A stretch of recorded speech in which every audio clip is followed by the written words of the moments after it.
Members, it appears we have a quorum, and we'll maybe start a minute or two early. I will call to order this meeting of the Oversight Committee. It is 9:59 a.m. Will the Secretary please take attendance of the Oversight Committee? Mr. Angelou? Here. Mr. Guerin? Present. Mr. Holmes? Here. Mr. Margot? Mr. Montgomery? Here. Dr. Mulrow? Here. Dr. Rice? Here. Dr. Rosenfeld? Here. We have quorum. The Chair will entertain a motion to excuse the absence of Mr. Marco. So moved. Second. A motion and a second. All in favor? Aye. Any opposed? Motion carries. Members, the draft minutes of the May 18th and May 19th Oversight Committee meetings are available in your agenda packet behind tab 1. Are there any corrections to the minutes as they've been circulated? Okay, the Chair will entertain a motion to approve the minutes of the May 18th and May 19th, 2016 Oversight Committee meetings. So moved. Second. Got a motion and a second. All in favor? Aye. Any opposed? The motion carries. Our next agenda item is public comment. Public feedback is critically important to the operation of the CPRIT Oversight Committee. The people of Texas created CPRIT. We work for them. And we value and appreciate citizens of Texas coming and sharing their experience and their opinions and their insights with us. And we encourage that, and we thank those who choose to do so. I have a single request for public comment from Mr. Cam Scott with the American Cancer Society Cancer Action Network. Any other requests will be taken in the order received. Mr. Scott. Welcome. Thank you. Good morning, Mr. Chairman and members of the Oversight Committee. My name is Cam Scott, and I'm with the American Cancer Society Cancer Action Network, or ACS-CAN. My organization does not request or receive funds from CPRIT. Rather, we see CPRIT as a vital partner in the fight against cancer. I'm here today to let you know about the Texas Cancer Partnership, which is a new collaboration of organizations in Texas with the shared goal of ending cancer as we know it.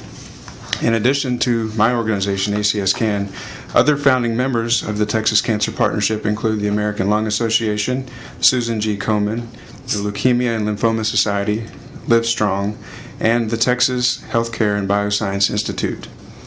The Texas Cancer Partnership is born out of the recognition that cancer is a complex and devastating disease that still takes the lives of far too many Texans, and it cannot be overcome by any one individual, one organization, or even an industry. Overcoming the tremendous challenge of cancer will require all the resources and effort we can muster. That includes the not-for-profit foundations, for-profit corporations, and yes, government. The Texas Cancer Partnership recognizes that one of the most significant catalysts for progress against cancer is the decision that Texas lawmakers and Texas voters made in 2007 to invest $3 billion in cancer research and prevention.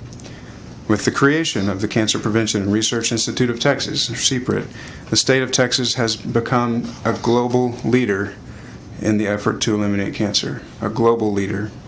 It's simply amazing to hear about some of the groundbreaking work happening right here in our state with the support of CPRIT, not only providing enormous hope for the future, but also impacting the lives of Texans right now through proximity to cutting-edge clinical trials and through expanded access to life-saving cancer treatment screenings. As long as CPRIT continues to do the kind of work it is doing now, and having the kind of success it is having, the Texas Cancer Partnership wants to ensure that the work of CPRIT will continue. We want Texans to understand the value CPRIT brings to our state, and we want to make certain the Texas legislature continues to prioritize the problem of cancer. For any organizations that would like to partner or be listed as a supporter of this important work, we invite them to join us. Our website is texascancerpartnership.org. And to close, I'd like to commend your voluntary service as members of the CPRIT Oversight Committee. We recognize the importance of your role in safeguarding the integrity and the efficacy of CPRIT on behalf of Texas taxpayers. So please keep up your good work, and thank you for your time this morning. Thank you, Mr. Scott. Did any of the Oversight Committee members have any comments or questions to direct at Mr. Scott? Could you repeat the name of your organization? I got the American Cancer Society. I didn't get the part of it. It's the American Cancer Society Cancer Action Network, which is the advocacy affiliate of the American Cancer Society. Thank you. Yeah. Any other questions? No. Mr. Scott, thank you for your work in helping to educate the public about the many efforts around the state in the fight against cancer, and thank you and the American Cancer Society for your all's leadership. Thank you, Thanks Mr. for Chairman. being here today. Are there any other requests for public comment? Yes. Is he?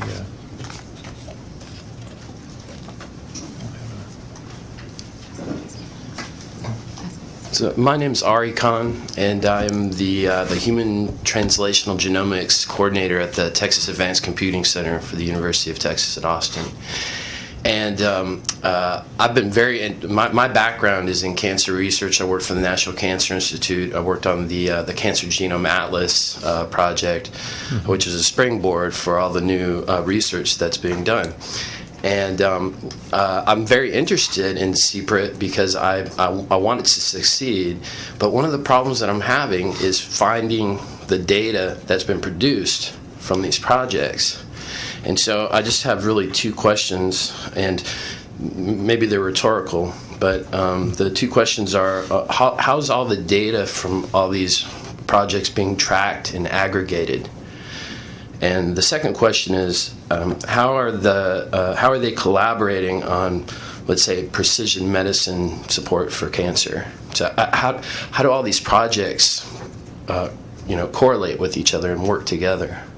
And I think if we can figure that out, we can have a lot larger of an impact in Texas and beyond. Well, thank you for those questions. Just as a general concept, the CPRIT Oversight Committee has established priorities and working to concentrate our efforts in those areas that we've established as high priorities for the people of Texas. We have begun to work to gather the data, assess the impact, but it's a work in progress. And if we could, you've raised some very important questions, and like to have the opportunity to respond to those in a thoughtful and in a fulsome way. Thank you. Could I ask you to fill out a card so we? Okay, I see. Pardon me, I just didn't make it up to me. Thank you for being here today, and thank you for your work. We have any other requests for public comment? All right. Seeing none, we'll move on to the next agenda item. The chair recognizes Mr. Roberts to provide the Chief Executive Officer's report. Thank you, Mr. Guerin. Actually, those are very good questions that we are sensitive to. At this point in time, it's actually best answered from a variety of sources in the agency, which does not make it convenient for one individual to identify the results. But we are working to improve our website, on which we hope to be able to place a document that's in preparation now called the Achievements Report. I've mentioned that to you folks several times, where for each of the closed research projects, what did you study, what did you learn, and what is the significance of the research.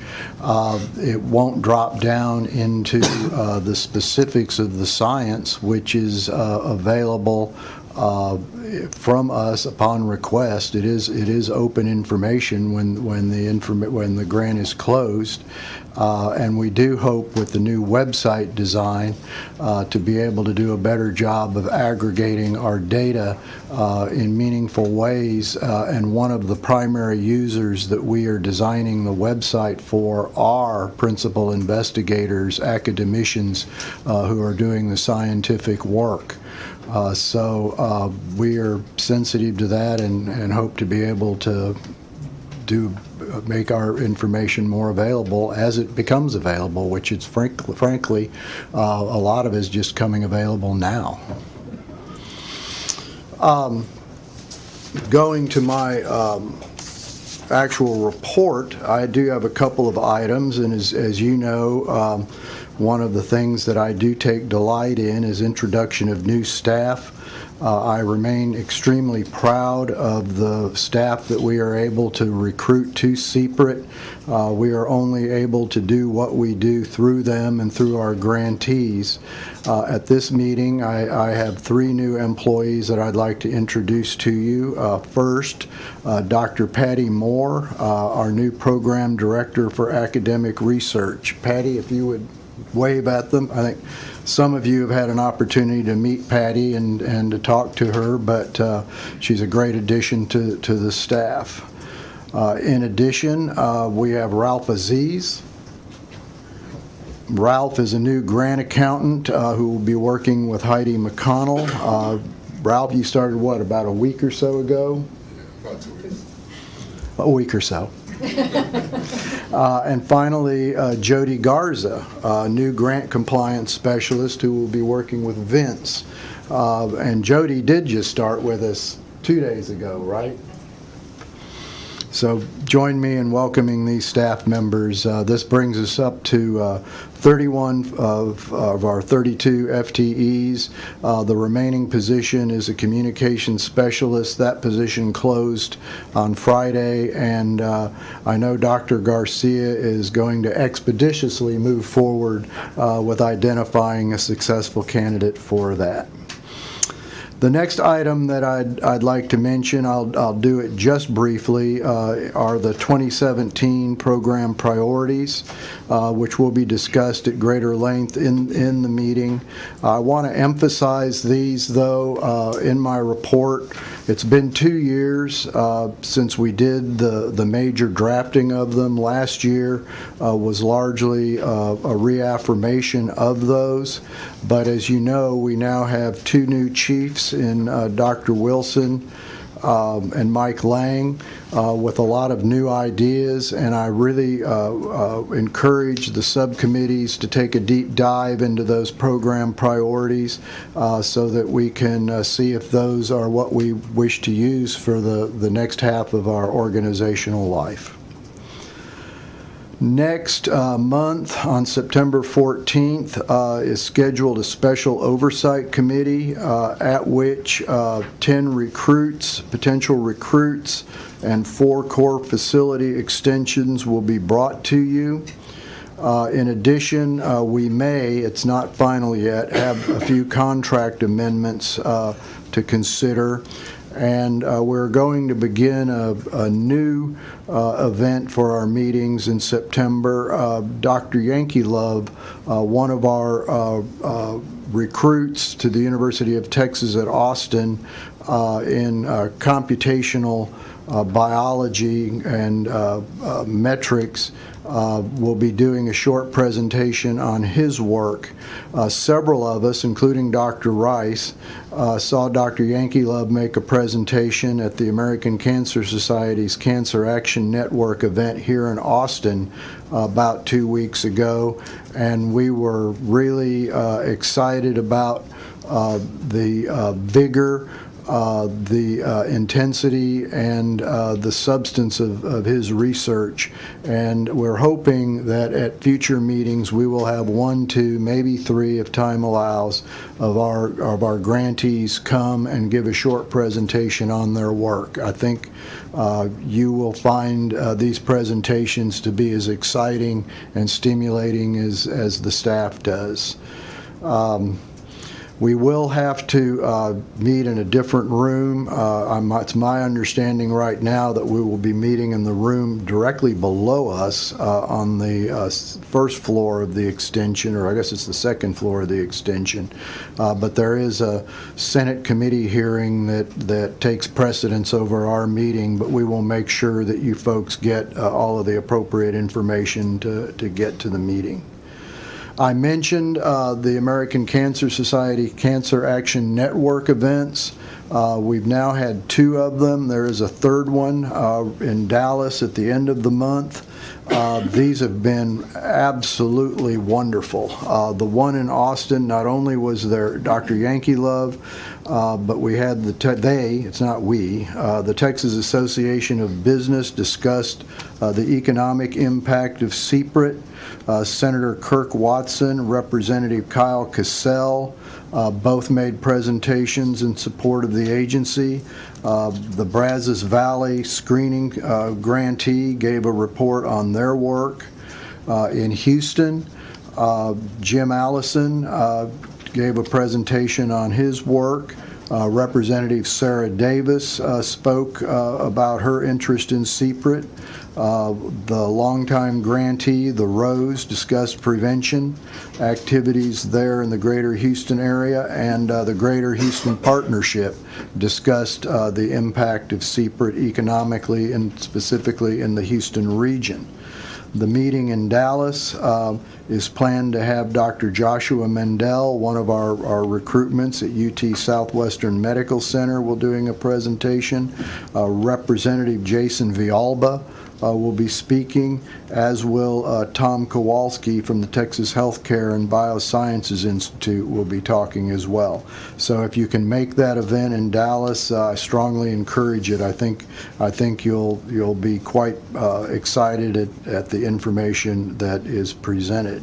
And as always, a big thank you, shout out to the American Cancer Society, Cancer Action Network, and Cam Scott in particular for his interest in the organization.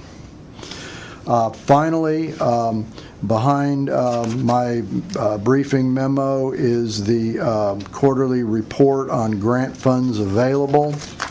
And if you folks approve the recommendations that are coming to you, we will leave a balance of almost $258,000. The program chiefs have done a good job in utilizing this year's grant allocation funds. Got it really tight. Hopefully Heidi has added her numbers correctly, and if so, we are going to clearly have another banner year in the awards that we've made. I think that the caliber, the depth of the projects that are being funded is evident. We are clearly at a stage now where we are seeing progress. In fact, from this day forward, my one-on-one meetings with legislators, with the media, and with others are going to be focused solely upon the achievements that we have accomplished to date. And I think that we are clearly demonstrating that we are accomplishing what the citizens and the legislature intended for us, and that they should expect a lot more big things from us in the remaining years of our agency's life. With that, Mr. Chairman, I'll stop and try and respond to any questions you may have. Thank you for that report. Are there any questions from the Oversight Committee for Mr. Roberts? Thank you, Wayne. I want to add our Oversight Committee welcome to Ralph and Jody and Patty. Welcome to the team. Look forward to working with you all. The chair will now recognize Dr. Wilson to provide the Chief Scientific Officer's report. Dr. Wilson also will introduce the Program Integration Committee's grant award recommendations for recruitment awards. Welcome, Dr. Wilson. Good morning. Thank you. Thank you, Wayne, for already introducing my new partner, Dr. Patricia Moore. It's really quite wonderful to have Patty as the new program manager for the research program. Prior to joining CPRIT, she led the Disease Control and Prevention Services Division of the Texas Department of State Health Services. So she is well prepared to help me become fluent in a state organization, and already has proven to be quite an asset. It's also an opportunity for me to speak both for Patty and myself about how much we appreciate the CPRIT senior staff in particular, and the staff as well, for their support and camaraderie as we've come on board. It really has been a welcoming environment and a lot of fun to be part of. I know I speak both for myself and for Patty. Please recall that at the May Oversight meeting, we conveyed to you the recommendation from the PIC committee to defer 2 core facility support awards and 5 multi-investigator awards because we were uncertain about funding availability toward the end of the fiscal year. And in a moment, I will bring forward these deferred award nominations for your consideration. Also, we have had a significant number of nominations for the CPRIT Scholar Awards at all levels, and in fact, over the past year, there's been a 60% increase over previous years in the nominations from Texas institutions. So this is both a very exciting event, but also one that challenges us with respect to resource allocations. And for that reason, and thank you for your planning to meet with us in September, because we will be carrying forward several of those nominations for your consideration at that time. To that same point, currently our 7 peer review committees are reviewing 472 applications that are requesting $442 million of research support in response to 6 RFAs that were initiated earlier this year. And we're looking forward to bringing the fruits of that review to your attention in November. Before reviewing the Program Integration Committee recommendations, I've been asked to inform you that there's been a PI change for a high impact, high risk award that was approved at the May meeting. The award is RP 160834. It's from Texas A&M, titled Integrated Cavity Enhanced Pre-Screening of Lung Cancer. The reason I'm bringing this to your attention is that regrettably the PI died prior to the contract final execution, and as a consequence, Texas A&M has recommended the co-PI to be the PI on the grant. We've reviewed this and felt that it was extremely appropriate given the expertise of the co-PI and the nature of the grant, and wanted to bring that to your attention. Now I'd like to turn to the Program Integration Committee recommendations, and as I mentioned, we're bringing forward 2 core facility award recommendations and 5 multi-investigator grants that were deferred in May. And in addition, we're proposing 5 first-time tenure-track faculty recruitments for your review. Of the 12 that you'll be considering, 10 significantly address specific priorities that you have identified for the academic research program. I will also say that, of course, the core facility and first-time tenure-track faculty recruitment awards are the, if you will, the prize of our commitment to building cancer research capacity in Texas, and very excited to tell you about all 7 of those awards. So to begin, the 2 core facility projects I wish to describe. The first is RP 160844, Center for Innovative Drug Discovery.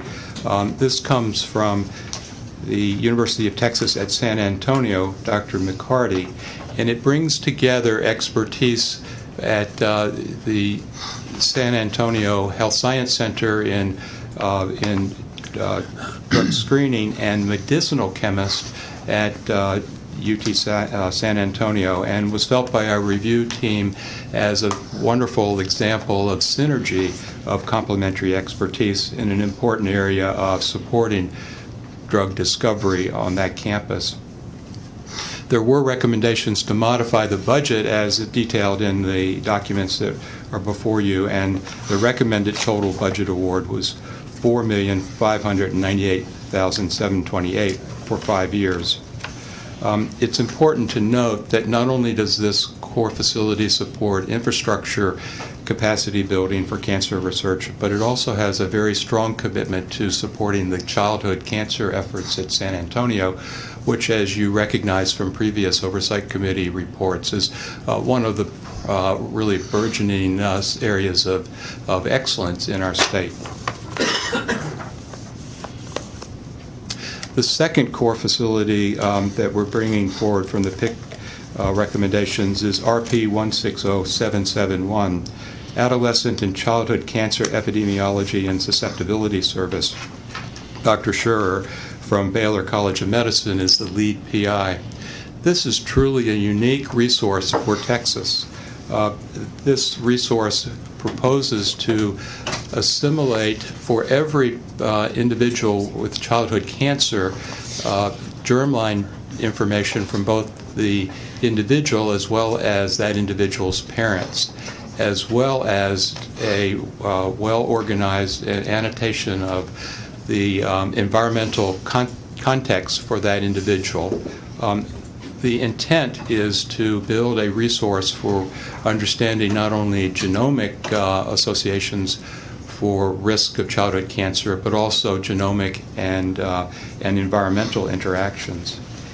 It brings together across the state the childhood cancer, if you will, consortiums that have been actually quite nicely represented under the Childhood and Adolescence Advisory Committee. So not only is Baylor College of Medicine and their affiliate Texas Children's Hospital, but UT Southwestern, Cook's Children's in Fort Worth, Texas Tech, and San Antonio Children's Hospital are all collaborating to assure the penetrance of this unique resource across the state. I know that we're taking the all three slates together at the end, but perhaps it's best for me to pause here and see if there are questions about the core facility recommendations. How do you get data from every single childhood cancer person in the state? So fortunately, childhood cancer is a rare event, and in fact, childhood cancer is cared for at these institutions almost exclusively. And so that's the ability to actually achieve that penetrance. Now, of course, the subjects have to agree to participate. And, right, and the parents do too. And well, of course, yes. Yeah. Wow. Yes. Dr. Mulrow.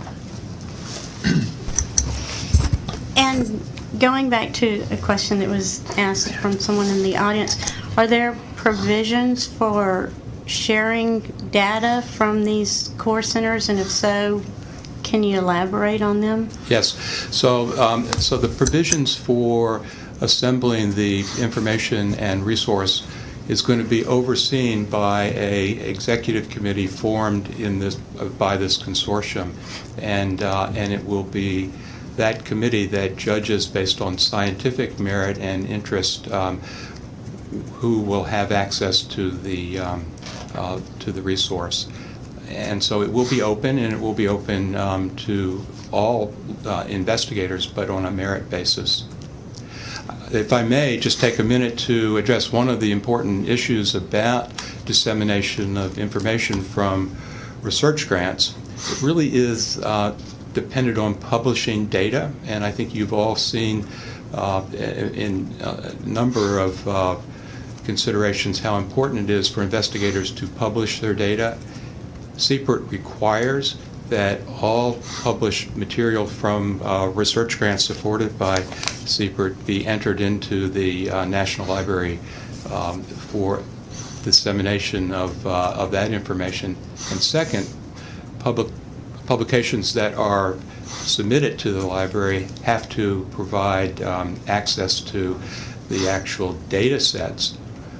There usually is about a year point of time before that data set is required to be available. But this is an effort that's a national effort that CPRIT has embraced. Yes. Just a couple quick questions about the 771. Yes. The term gene-environment interaction, what does that mean? So it turns out that childhood cancer, the etiology of childhood cancer is still somewhat of a mystery, and it's probably accounted for maybe less than 10% are genetic variations that are directly related to cancer susceptibility.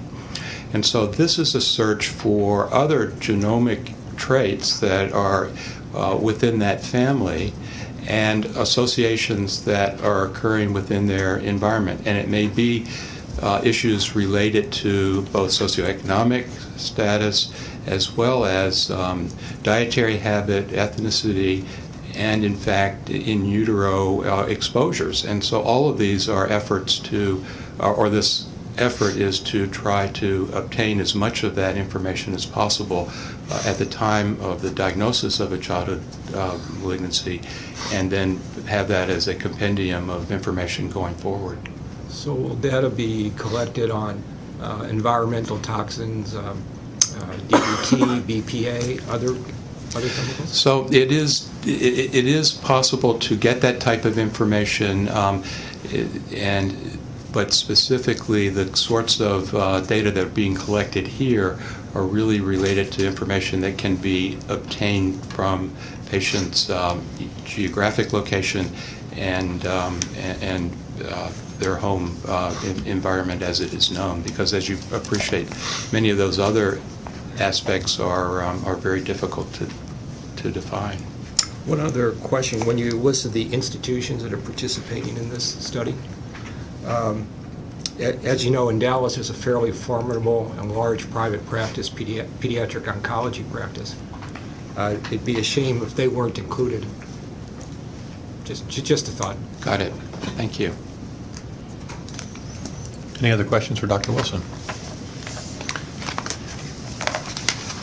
I'm going to ask you now to turn your attention to the Multi-Investigator Research Awards. These 5 are in response to an RFA calling for multiple projects that are synergized around a specific theme, and the criteria for review has been the innovation, the synergy, where the whole is greater than the sum of the individual parts. And I want to introduce these with a couple of statements about the fact that because of concerns about being able to fund all of the recommended awards, we elected to award these at 80% of the SRC, or our peer review council's recommended funding, to accommodate that. The first is RP 160661, towards carbon beam stereotactic body radiation therapy. This is targeted to early stage lung cancer, comes from the University of Texas Southwestern, and brings together a group of complementary expertise from radiation physicist, computational biologist, radiation therapist, and lung cancer physicians. The promise of carbon beam therapy is a promise, and in fact there are no carbon beam facilities within the United States. Carbon beam is sort of the next generation from proton therapy, and has the reputed or the benefit over proton therapy in that carbon beam energy really does stop within the tumor, which makes for the ultimate in precision therapy. But to get that energy to the tumor, you need this complementary group to be able to actually focus and prove this success. does not require access to the carbon beam facility. It's actually a roll-up before that facility would be available in Texas, proposed to be in the next 4 or 5 years. And unique opportunity to actually prove that this can be done from a theoretical standpoint. Our review team felt that this was a highly unique opportunity that had impact not only in Texas but international impact in terms of the topic.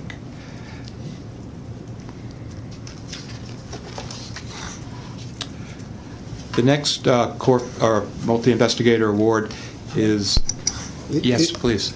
Just on the goal for the carbon beam, which I just think is a fantastic idea, is the goal to provide the setting to actually build a carbon beam center? So it's actually to develop the paradigms for how to take a lung cancer image and translate that into a treatment plan.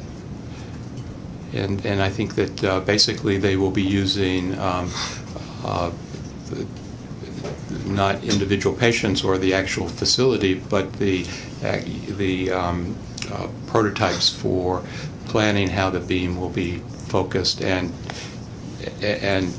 physics experiments to actually prove that they actually achieve what they're trying to accomplish. Are there commercial companies planning on building these machines? So there are several machines that are in operation in Europe, very expensive and funded through government in Europe and in Japan. And so they already exist, Hitachi and Siemens.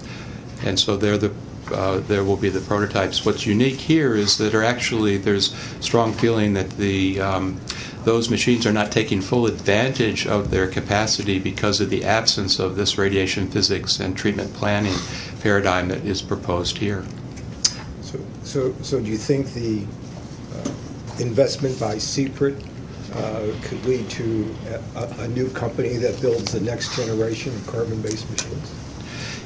This isn't the hardware. This is the software. And the software is probably, as your comment suggests, is truly the next important advance in terms of radiation therapy. And yes, very much could be. Because I guess what I'm thinking, if this is as great idea as it may be, maybe someone should think about forming a company around this. Well, someone is. Does his first And name I start with don't an R? want to speak out of turn because I don't know whether, how far it's gone along, but one of the major institutions in the Dallas area is seeking public and private funding to build one. Okay, thank you. Terrific. So RP 160693, acute myeloid leukemia in the immunocompromised or suppressed microenvironment. This is from University of Texas, MD Anderson, Dr. Androff. This is a project that has as a central theme improving treatment for adult acute myeloid leukemia, which has some success, very notable success, but unfortunately that success rate really hasn't advanced in the last several decades. And one of the reasons that is hypothesized by this group of investigators is that it's not just the leukemic cell that's the target, but it's the leukemic cell within its what we call the microenvironment. And so this project brings together experts in stem cell biology, in microenvironment of the bone marrow, and clinical leukemia experts to try to overcome that barrier and to make a significant leap forward in the treatment of AML. This project not only is innovative, investigator-initiated research, but it also addresses an intractable cancer, acute myeloid leukemia, where the mortality rate over 5 years is still less than 50%.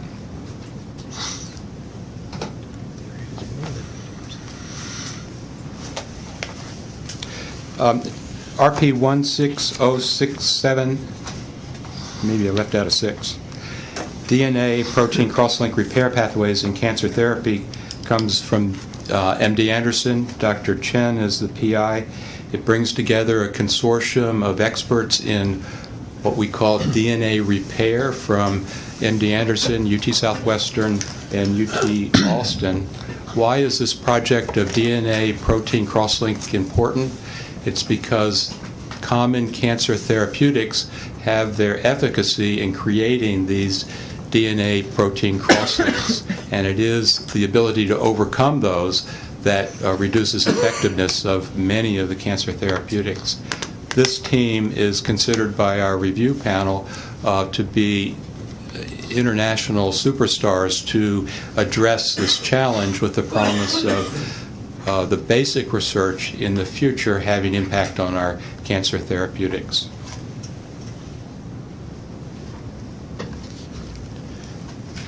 The next is RP 160710, a randomized clinical trial platform with translational studies to overcome resistance in triple-negative breast cancer. This is from MD Anderson.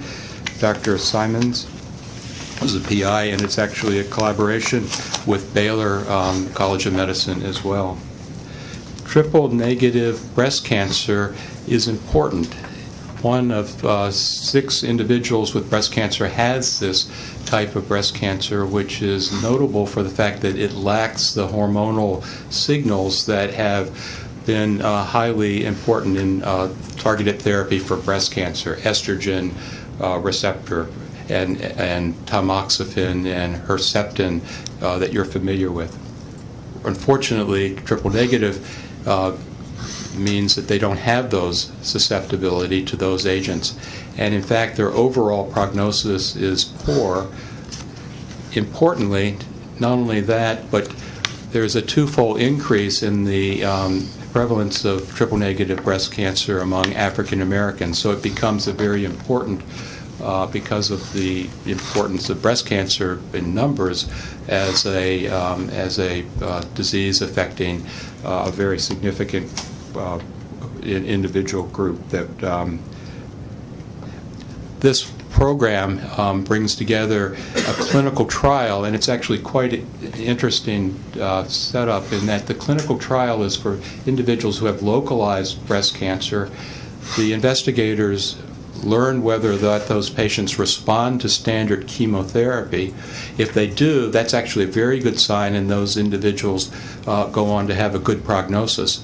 But more than 50% will not respond to chemotherapy. They'll know that immediately, that is within several weeks of treatment, and will be able to then design alternative approaches for those individuals based upon what they learned from tumor biopsies. So it's a very translational and clinically synchronized project.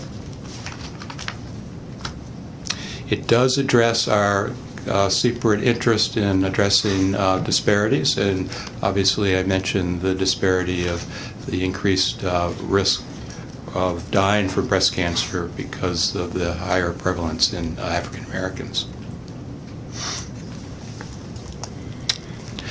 The final multi-investigator award. Yes, thank you. Sure. Before you go on, I had a few questions about this protocol. Just on the clinical protocol part of the project, not all the tumor markers and gene markers and Yes. things like that. A few questions. I tried to find in the packet whether there was a protocol and an investigator's brochure and couldn't find one. Did I just miss it? I do not have access to that, nor have I seen that. This is an active protocol, and it would be available through the MD Anderson clinical trials area, but I was not part of the actual review packet. Because they talked in very general and vague terms about a study, but if you asked me what drugs are they giving as part of this study, I couldn't answer the question based on the information that I saw. So that was a concern to me, because didn't know what I was approving or not approving. They did mention a few drugs, and one was a checkpoint inhibitor by Lilly. And it brought the question is Lilly or the other pharmaceutical companies that are participating in this study providing additional funding? So let me come back to making sure that I've clearly conveyed the structure of this protocol as I understand it. Basically, there's a standard of care for triple-negative breast cancer with a certain presentation prior to surgery to give preoperative chemotherapy, and there's a relatively standard approach. And and the point of this particular program is that 50% or more of those individuals don't respond. And so it is that group that then goes on to the evaluation of novel therapeutics. To my knowledge, there is no current protocol that they are proposing for checkpoint inhibitors at this point. But they are investigating in one of their projects the potential immune modulation as a target, as well as several other approaches that are directed toward improving the initial chemotherapy. So the protocol that we're referring to is essentially a standard of care, but the protocol aspect is to actually harvest the tissues for informing biomarkers and subsequent discovery. Okay, as I read it, and I probably misread it, was based on the markers. The plan was to individualize the therapy, and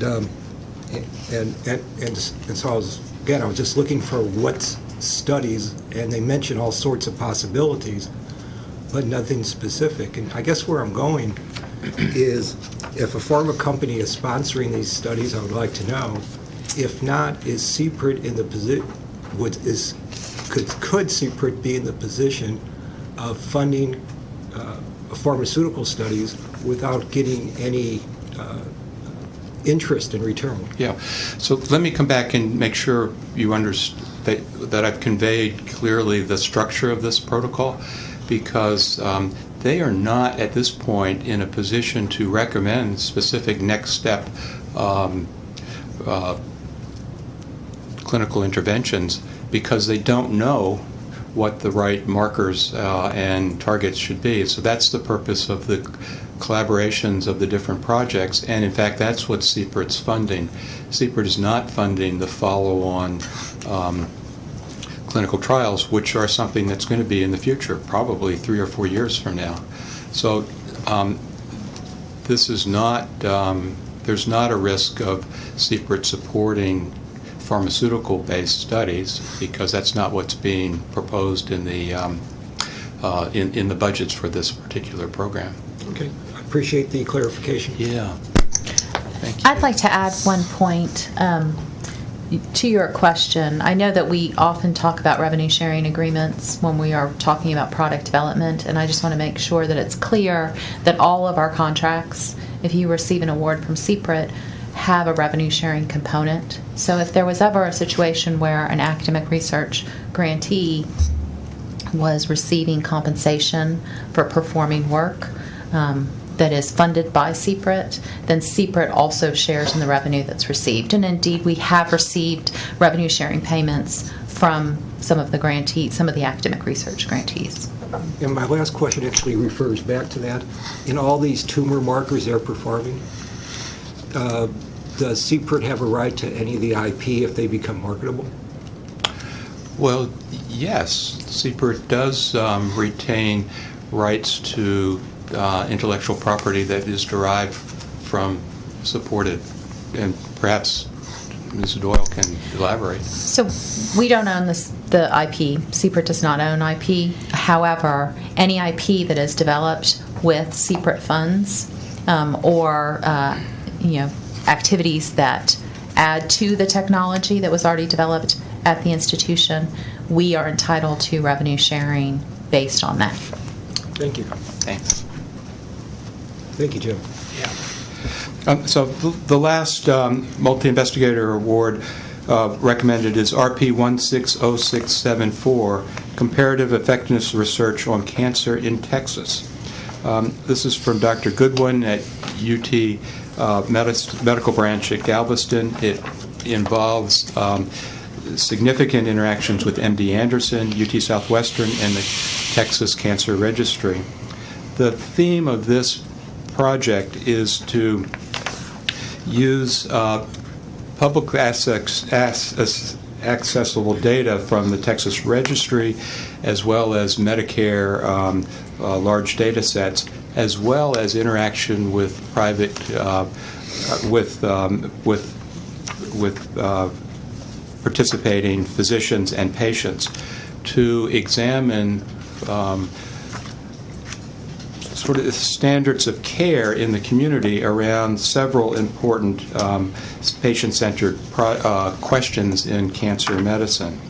For example, how is the risk and benefits of the current low-dose CT screening presented to individuals at risk by their physicians, and how do individuals understand this? The whole idea is to try to understand the current practice in the, quote, real world, and then with that information inform how one can actually either improve or make public policy recommendations based on that information.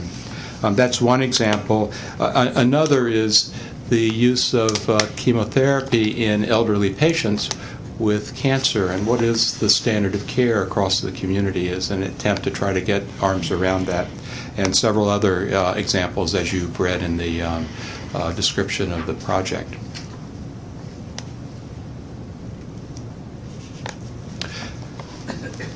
Those are the, I'm sorry.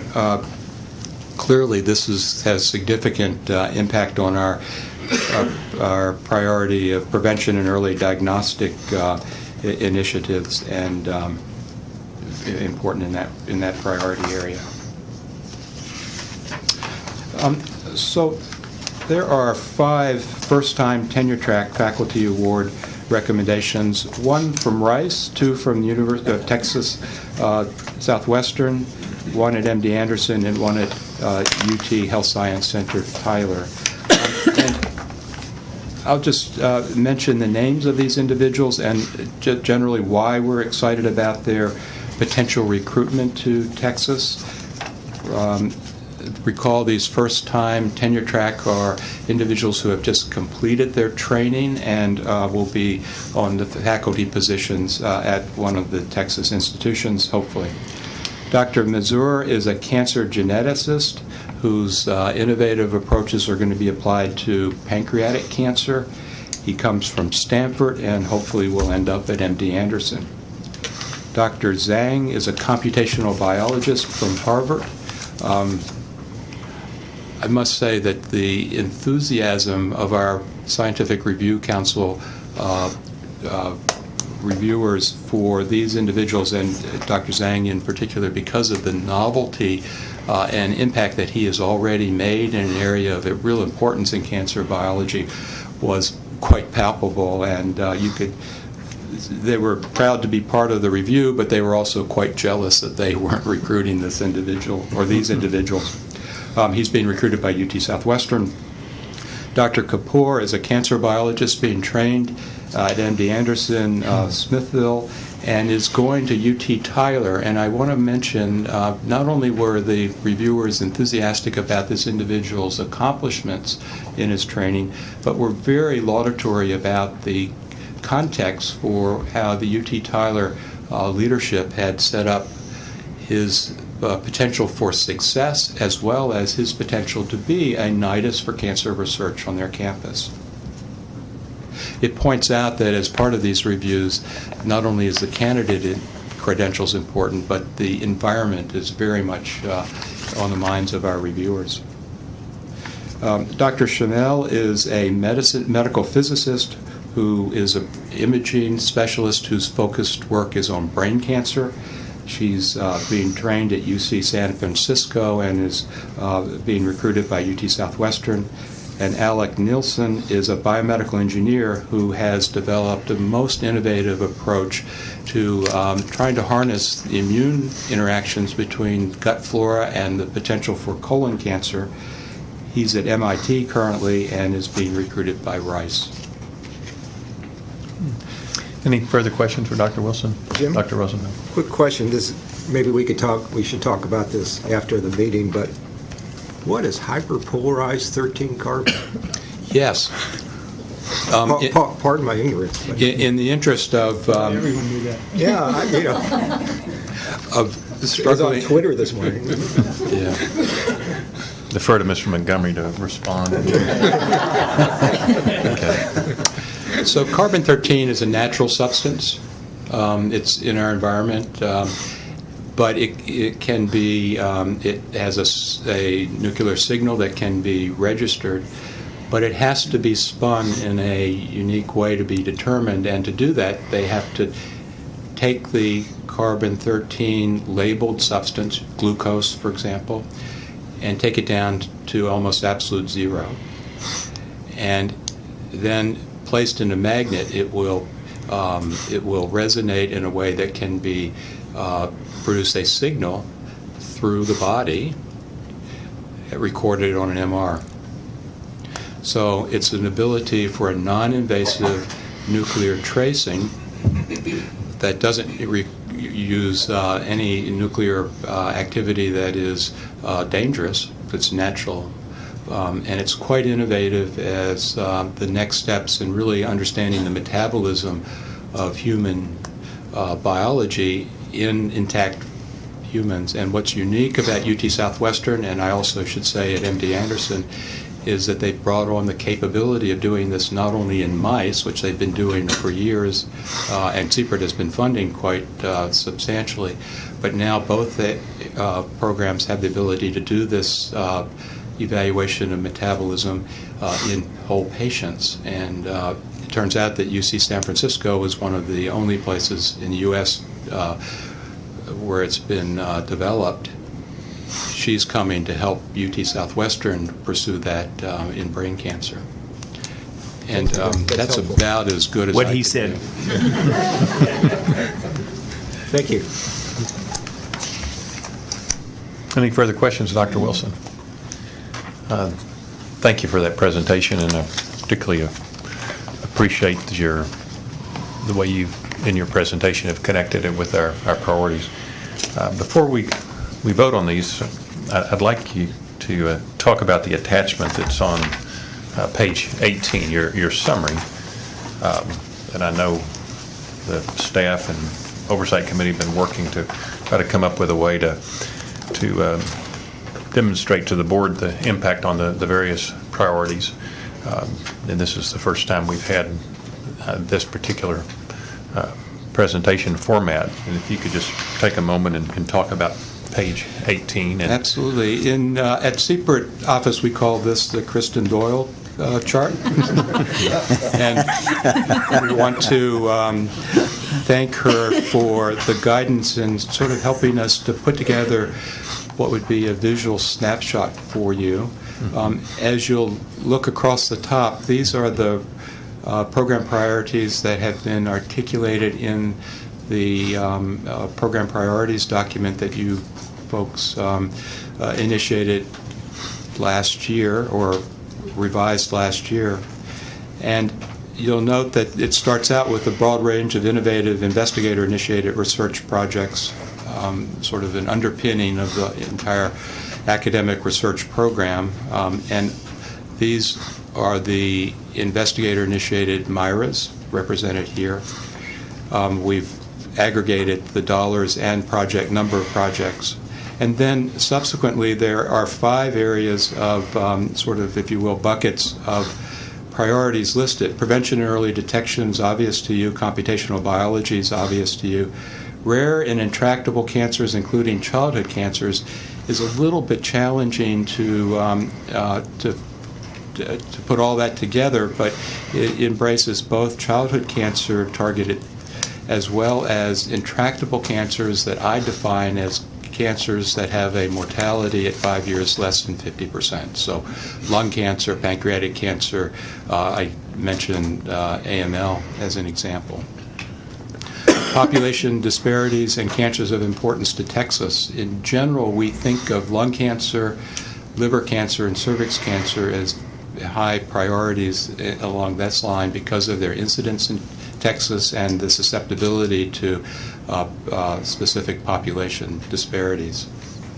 And then the research capacity and life science infrastructure of Texas, another underpinning of the academic research program, addresses the core facility investments as well as the recruitment investments and our training awards when they are appropriate here.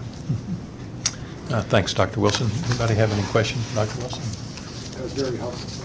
I think it would only be fair to say that though the staff may identify this as the Kristen Doyle chart, this is the reward Kristen gets for sitting next to our presiding officer, who rightfully takes the priorities that have been adopted and will be discussed in the months and weeks ahead seriously. And Kristen has worked very closely with Mr. Guerin on this, and though I'm always happy to give Kristen credit for stuff, I think most of the credit for this goes to you for making sure that you get this put together in a format that's easily understandable in a very brief presentation.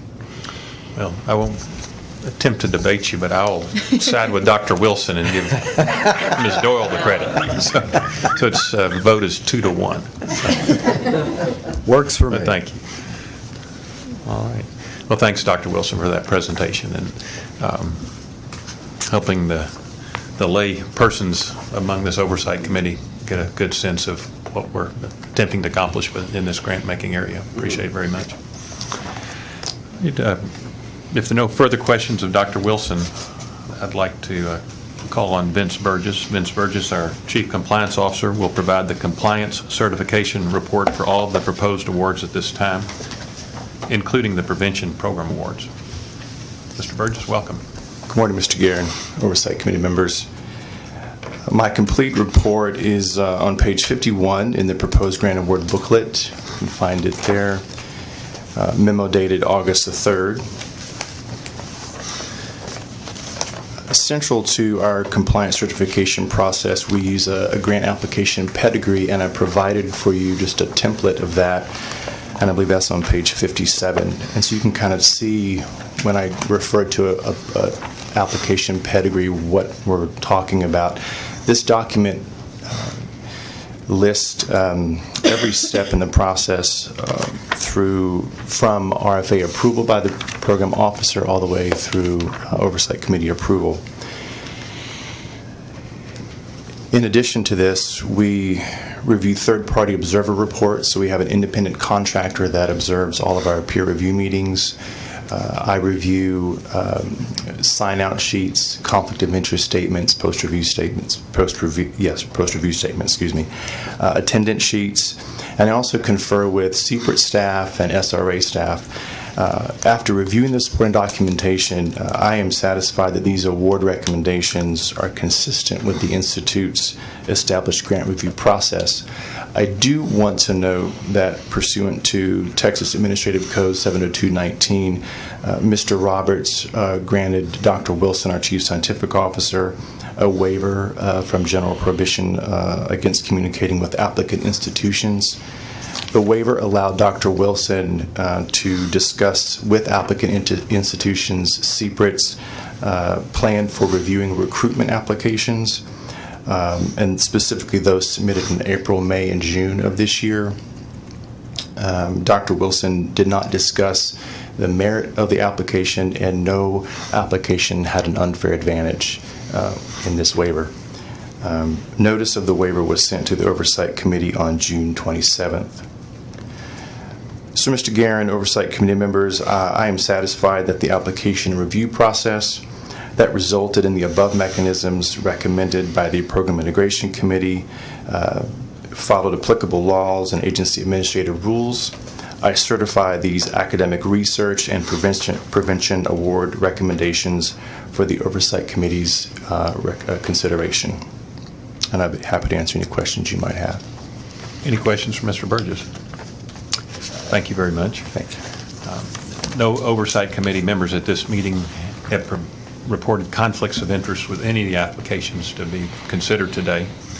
Are there any conflict of interest declarations that were not recorded prior to the meeting? Hearing none, members, you have the list of application and grant amounts recommended by the PIC for the Academic Research Grant Awards. The PIC's recommendation will be approved if 2/3 of the Oversight Committee members present and able to vote approve the PIC's funding recommendations.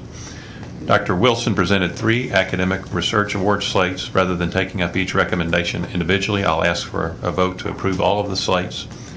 If a member wants to consider any separately with a separate vote, I ask that you make a motion to do so. I'll entertain a motion to approve the PIC's recommendations for Core Facility Support Grant Awards, the Multi-Investigator Research Awards, and the 5 First-Time Tenure Track Recruitment Awards. So moved. Is that a motion? Second. And a second? All in favor, vote aye. Aye. Any opposed? Hearing approval from at least 2/3 of the members present and able to vote, the motion carries. I will entertain a motion delegating contract negotiating authority to the CEO and CPRIT staff and authorize the CEO to sign the contracts on behalf of CPRIT. So moved. Got a motion? I heard a second, and I heard a second. All in favor, vote aye. Aye. Any opposed? The motion carries. Thank you, members.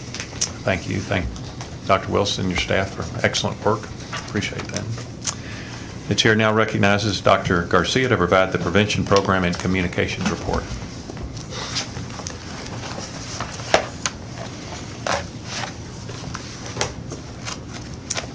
Good morning. I'll start with the communications report, and that is under tab 4, your big book, page 3. There's a brief update there on our activities, but I just want to highlight 2 of our big projects. Wayne mentioned the website redesign, and that is underway, and we're very excited about that project and updating our website. We have a couple of goals for that project, and one really is to make it more user-friendly, more transparent. As technology has changed, everyone's using iPads and phones to search for data, so it needs to be more user-friendly across devices. And then another important goal for us is really to put our achievements front and center on the website and throughout the site. So we're working on that project. We hope to really make a lot of progress in the next 6 months and have it ready to roll out in early January. The other project I wanted... You're doing it yourself? Oh, no, I'm sorry. That was a part of a contract, I believe, that, well, you approved for Trademark Media. We're working with Trademark Media on the redesign of that. My experience is if there were enough hours in the day, Dr. Garcia could do it. Right. So the other project I just wanted to give you an update on is our conference. Not much news right now. We're waiting for proposals to come in from hotels. They're due next week on the 22nd. We sent out proposals to Houston, Dallas, Austin, San Antonio. Our preference, of course, is Austin in November, but we will see what we get in terms of those proposals and hope to bring you a contract to approve in September. So that is my very brief communications report. There's more material in your packet. If there are any questions, I'll answer those. If not, move on to the prevention report. Are there any questions on Dr. Garcia? Mr. Burgess provided the compliance certification for all of the award recommendations for the 3 programs and reported no compliance issues. So the prevention program update is at the front of that tab, tab 4, and I'll be presenting the recommendations for the fiscal year 2016 cycle 2 grant recommendations in just a moment. But just a couple of other updates. We're currently receiving applications for the second cycle. Those come in at the end of this month, and I'll report on their status next time. There is one issue I wanted to bring to your attention that's not in this memo, and that is also a change of a project director for one of our grants. That project director, the project is at the University of Texas Health Science Center at Tyler. It's a colorectal cancer prevention grant. And the PI there has left the state, taken another job out of state, and so Tyler is recommending a change in the PI there. We're bringing it to your attention because there is this change taking place before contract execution. Dr. McGahey is being recommended as the program director, and he is highly qualified to take this position. He's currently deputy director of Northeast Texas Center for Rural and Community Health at the Health Science Center in Tyler. So just wanted to bring that to your attention. The other update, I know many of you are interested in our county level reporting, and just to report that we have completed the project to identify every county that we have touched with a program, and we're currently working on ways to format and display that data.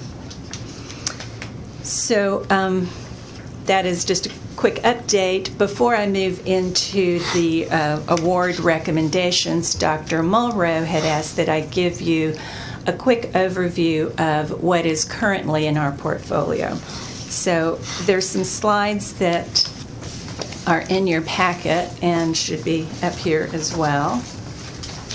And I'll go through those pretty quickly. This is just some high-level data. I know we have a long agenda. There's a lot more data that we could present and slice this a couple of different ways, but we've just picked out a few things to show you. So this is just our active grants. So there's a separate packet that's a presentation packet, but you can also see it overhead. So these are just 62 active grants. You know, we funded over 150 grants, but this data is just on those that are currently active. So our program supports primary, secondary, and tertiary prevention interventions. Our projects may address more than one type of intervention. From this pie chart, you can see that 58% of them, the majority, support or provide secondary prevention. Those are early detection screening tests. That's followed by 30% that are focusing on primary prevention interventions. These are things like vaccinations, our HPV projects, tobacco cessation projects. And then the remaining 12% are tertiary prevention. This is our survivorship projects. So that's a quick overview of the type of prevention intervention. The next slide shows the number of grants that will address a specific or multiple cancer sites. And these grants can be in education or clinical services or both. And there, again, is overlap between the grants and what kinds of cancer sites they will address. You'll see that the majority focus on breast, cervical, and colorectal cancer. Again, these are primarily our screening education projects. 3 of the projects address liver cancer risk reduction, prevention, and we've just recently started listing liver cancer prevention risk reduction as an area of emphasis in our RFAs. So we're pleased that we are starting to see a few projects. And here really we're talking about screening for hepatitis when we're talking about liver cancer risk reduction. There are 8 grants that focus on HPV-related cancers. HPV can cause multiple cancers, so they are lumped together in a category called HPV-related cancers. And 4 projects focus on tobacco-related cancers. And of course, tobacco's been implicated in many, many kinds of cancers. Can you talk about the colorectal cancer efforts particularly in some of the high incidence populations and some of the innovative work that you're funding in those areas? We have quite a few, colorectal cancer grants, and one of the things that we offered in the last few cycles was a coalition grant. And what we were trying to stimulate with the coalition grants were to get a coalition of providers together to cover a broad geographic area. And out of those numbers that you see, we have a grant in East Texas where the incidence and mortality for colorectal cancer is very high. We have another grant in central North Texas around Tarrant County out of UT Southwestern in Moncrief. And we have another one that is led by MD Anderson and kind of covers the eastern part of the state and a little bit further south. And so those 3 projects in particular, we are very interested in seeing how they're able to impact the disease, but they are having quite a bit of success in reaching people and reaching these populations. And that doesn't include some of these other projects that do colorectal cancer screening as one of many services. So they might do breast, cervical, and colorectal cancer out of a clinic. So there are a lot of different kinds of projects that make up that number. If I may, how do you measure success? You've reached people who have never been in, or you detect cancers, or we have them report on all of that. When they present their proposals, they have targets that they are presenting to us. They say, this is our baseline screening rate, detection rate, and with this grant, we had to increase the rates to this higher level. And so we judge them based on what they said they were going to do, how many people they said they were going to reach. And then we do ask them to report on abnormals, polyps, and cancers detected. So we do have that data that they're reporting. And some of these coalition grants are very new. They're mostly in their first year. So I think we will be getting more robust data as time goes on. Can those data be aggregated, or yes, they can? Very much so, yes. Dr. Rice? I just noticed that this is a representation of the number of active prevention grants, and that may not correlate with the dollar figure, so that the bars may be somewhat not correlated that way. But I wondered about tobacco. Obviously, that lung cancer is a primary #1 cancer, and it seems like there's fewer programs there. What does that mean? There are, and we have discussed this at length with our review council, prevention review council, and trying to stimulate more.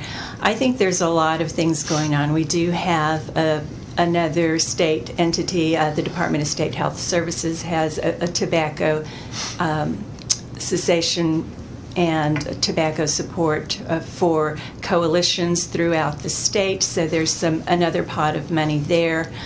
But in addition to that, we would like to see more in our portfolio. I think there's enough need to go around, and so one of the things that I am currently working on is another RFA that would be targeted on tobacco cessation and also include screening for the recently approved low-dose CT cancer screening, lung cancer screening.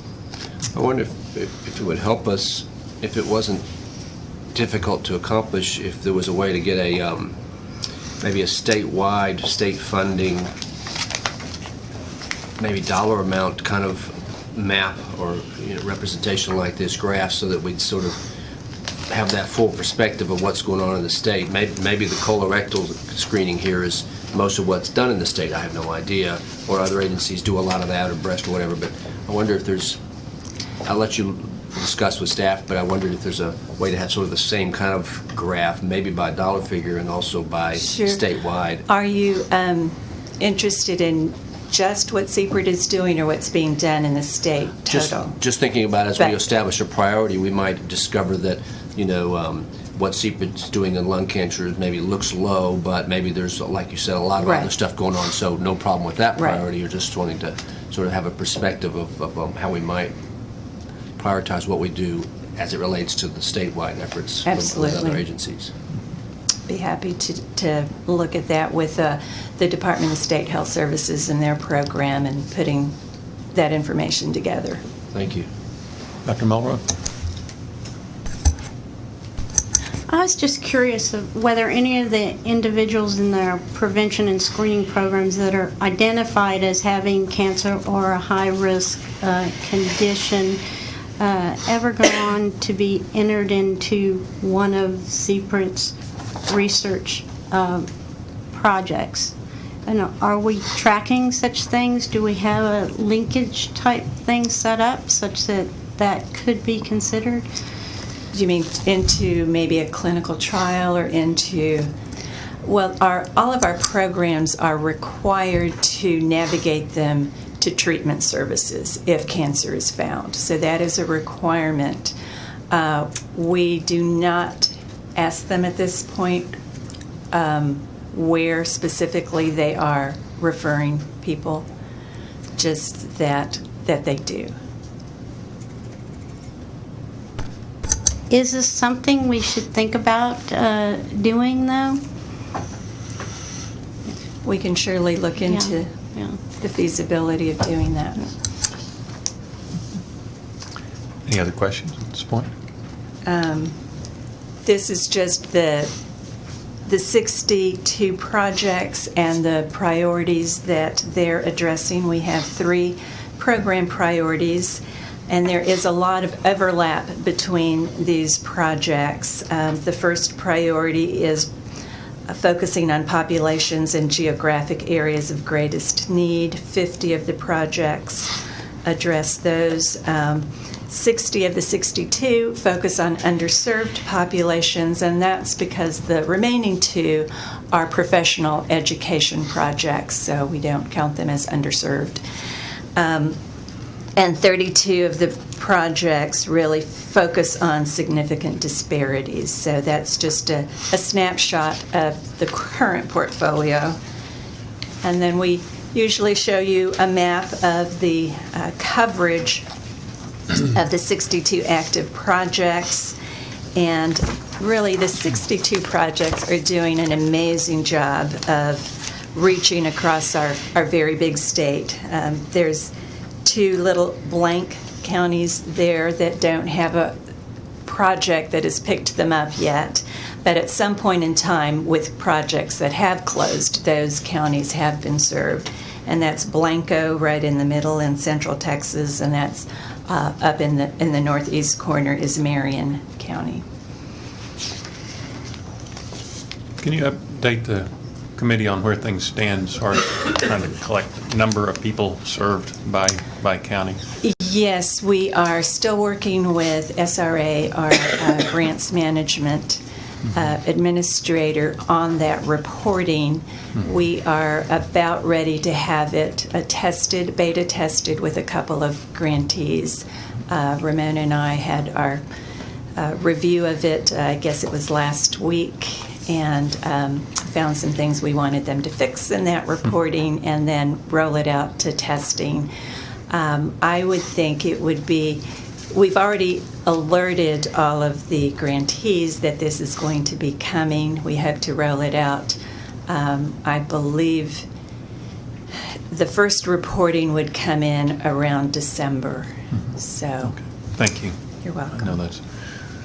And will that be prospective or retrospective, maybe for the last year or something? Prospective. Like that? we're asking them going forward to collect this data. Thank you. And that would tell us the number of people that were served by county. Right now, they aggregate all of that, and we don't break it out by county. Thank you. And then I'd just like to add one slide on the results that the projects are reporting, and I won't go into, there's a lot more detail I could present here, but this is just the high level. They have reported over 3 million services in education, training, and clinical service delivery. The numbers represent number of people?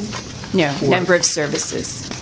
Right, so We reimburse them for services provided, and this represents services. It might be a colorectal screening exam, a breast exam, Pap smear. Those are all individual services. could it be a class? It could be a class. It could be an educational program. It could be a survivorship program. So these are different So categories. the number of people is going to be a lot more than 3 million. right? Not Because- necessarily, no, because one person may get 3 or 4 services. Actually less. So this It should be less. yeah. Can I go back to that question on the last slide? Just thinking about something that we've discussed before, which is kind of by district or by Senate district or whatever, by political district. Can we tell our representatives and senators how effective we are in their districts by making an estimate or have something that can be conveyed about the number of citizens served, or is that impossible until we have this new thing that's going to be in December launched? We can report on number of services, but not individuals right now. And is that something we have that's conveyed or already conveyed? We have not, we've done it based on request for now, not as a, general report. But it is something that now that we've completed the project where we have the projects by county, it's data that we can pull together. I was just wondering if that might be something that could be included as part of the achievements that we're talking about posting on the website, even if it's the data that we currently have, which maybe wouldn't be by county, but could be by districts or whatever, so that the public and certainly the representatives of the public can sort of prospectively go on their own and not make a specific request, but could almost have a table about how many services were provided in, House District 32, and it would just all of a sudden pop up 90,000 Yeah. services or something. Let us take a look at different ways to pull that data and format it and come Thank you. back to you with a recommendation. We've had similar requests previously, and I've encountered strong interest in other positions I've held in state government to provide data by legislative district. It is quite complicated. You've got, in the case of Harris County, I don't know the exact amount, but what would you say, Mr. Holmes, 25 to 30? 6 or 7. Districts, breaking it out by districts, and when you start getting into these kind of services, you would have to get down to street address level, which could pose HIPAA reporting requirements. I might suggest maybe some kind of an effort to create a model, which would then be extensible, and maybe not try to do it 100, by in other words, create a model to let people infer approximately what they would expect per district based on maybe population density, as opposed to trying to do it with a fully, formed data set, something to talk about. Yeah, we could. An estimate. That would be different, but yes, Yeah. we could look into that. Well, with that overview of the current portfolio, I will turn to the award recommendations before you, and those are in your proposed grant book. I'm going to run through the memo that starts on page 25.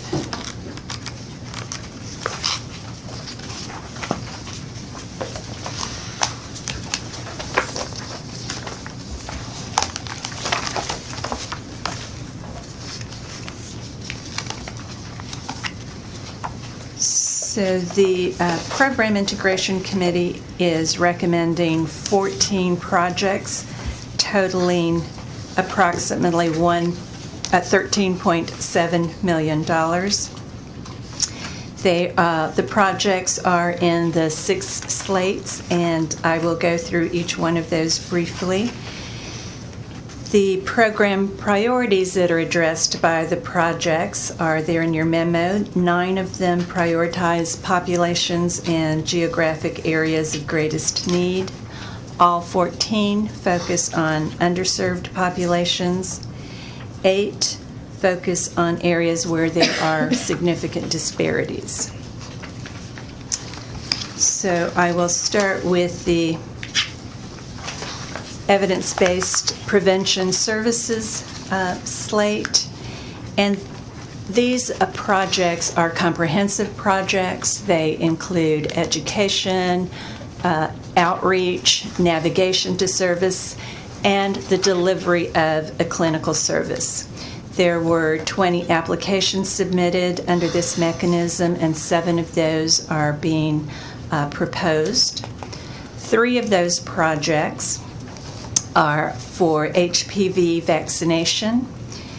The first project to the Baylor College of Medicine is an academic community partnership between Harris Health System and Baylor, and they focus on serving pediatric patients in the Harris Health System.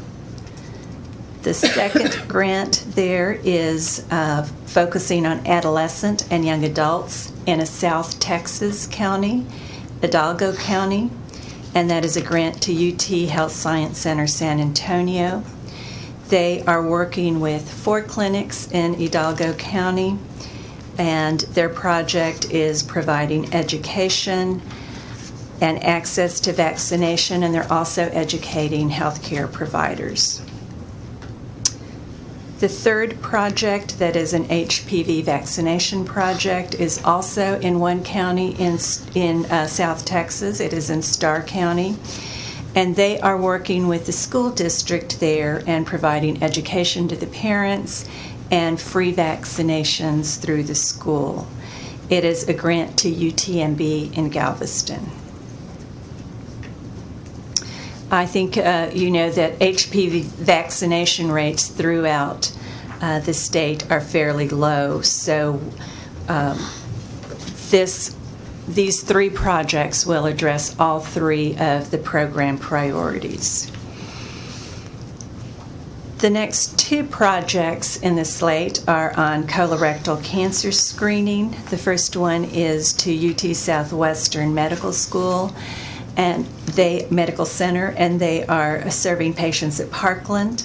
They're also looking at improving screening rates, follow-up, and timely treatment.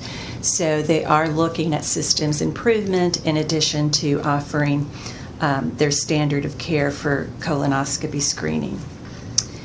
The second colorectal cancer screening project is to Baylor College of Medicine, and they are working with the Harris Health System to provide underserved patients education, counseling, and screening.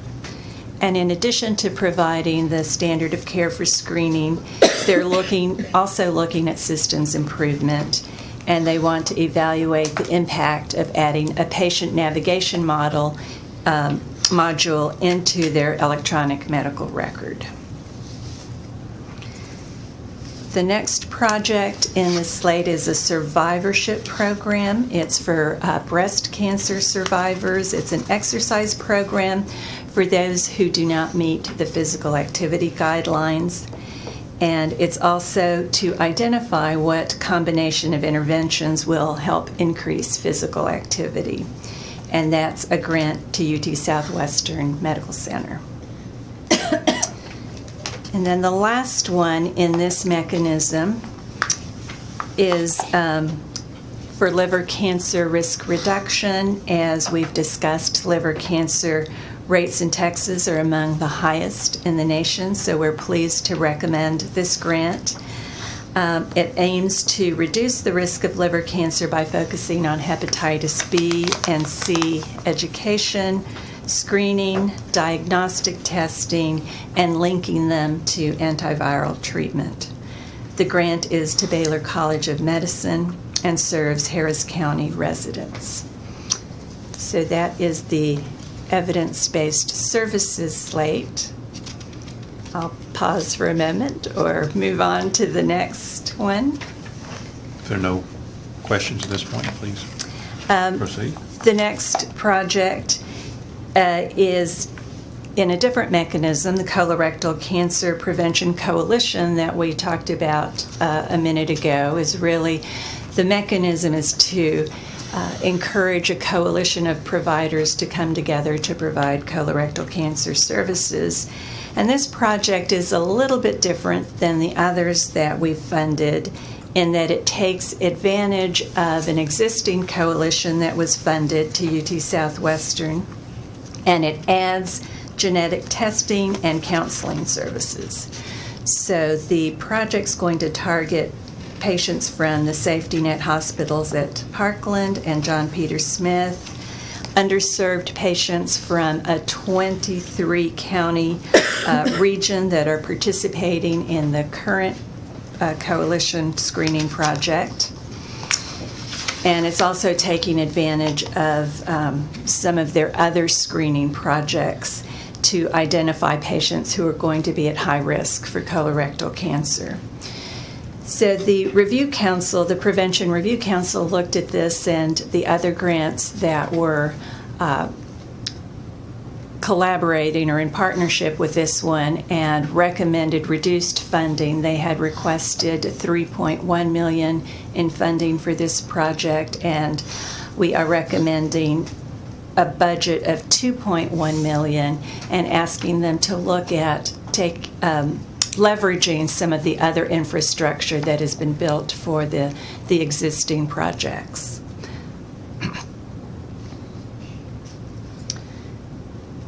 Any questions on that one?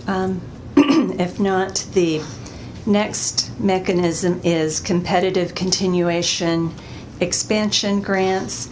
And this mechanism is to fund the continuation or the expansion of projects that we have previously funded. There were 6 applications submitted. We're recommending 1 be funded. And the project we're recommending is the expansion of a very successful HPV vaccination program for postpartum women that was awarded to UTMB Galveston. And their initial project was limited to women in Galveston County. With the expansion of this, they will be able to serve women from 37 counties with the same project, same kind of project. The next project is, again, a different mechanism, and this is the Cancer Prevention, Promotion, and Navigation to Clinical Services. These projects are primarily education and navigation. They stop short of delivering the service, so they are smaller awards for less money because they're only navigating people to the service, not delivering the service. And this award is to UT Southwestern, and it is really a companion to the Colorectal Cancer Coalition grant we discussed a minute ago, and they are requesting a dedicated genetic counselor who's going to contact all of the individuals that have already been identified as mutation carriers for hereditary breast, ovarian cancer, and Lynch syndrome, and make sure that they are able to access the services that they need and are in compliance with current guidelines for screening and navigate them or their families as needed. The last 2 mechanisms that we are presenting are really fairly new ones for us. Dissemination of CPRIT-funded cancer control interventions.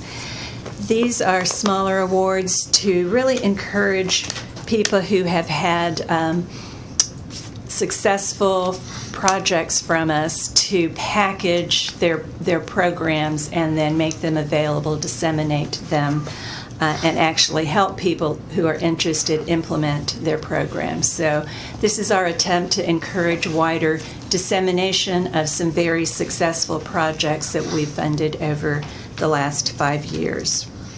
So the first one is to the University of Houston. It's a tobacco cessation project. Their original project was implemented in 18 local mental health authorities, and the goal there was to reduce tobacco use among individuals with behavioral health needs who were coming to these clinics. These individuals have a higher rate of substance abuse, including tobacco. And so the project's going to package what they have done, include a step-by-step guide, toolkits, training materials, and disseminate those to the 21 remaining local mental health authorities throughout the state. The second dissemination project is an award to Texas Tech Health Science Center on breast cancer screening. And this project was designed for the Texas Panhandle to address breast cancer screening disparities in this very rural area. And we think other rural areas can benefit from what they have learned in providing breast cancer screening in West Texas. So what they're going to do is package their materials. They have materials on how to successfully build coalitions to work together, their public education curriculum. They even have a customizable outcome tracking database that they're going to put together and disseminate. Any questions on this mechanism? I want to note it for the Oversight Committee.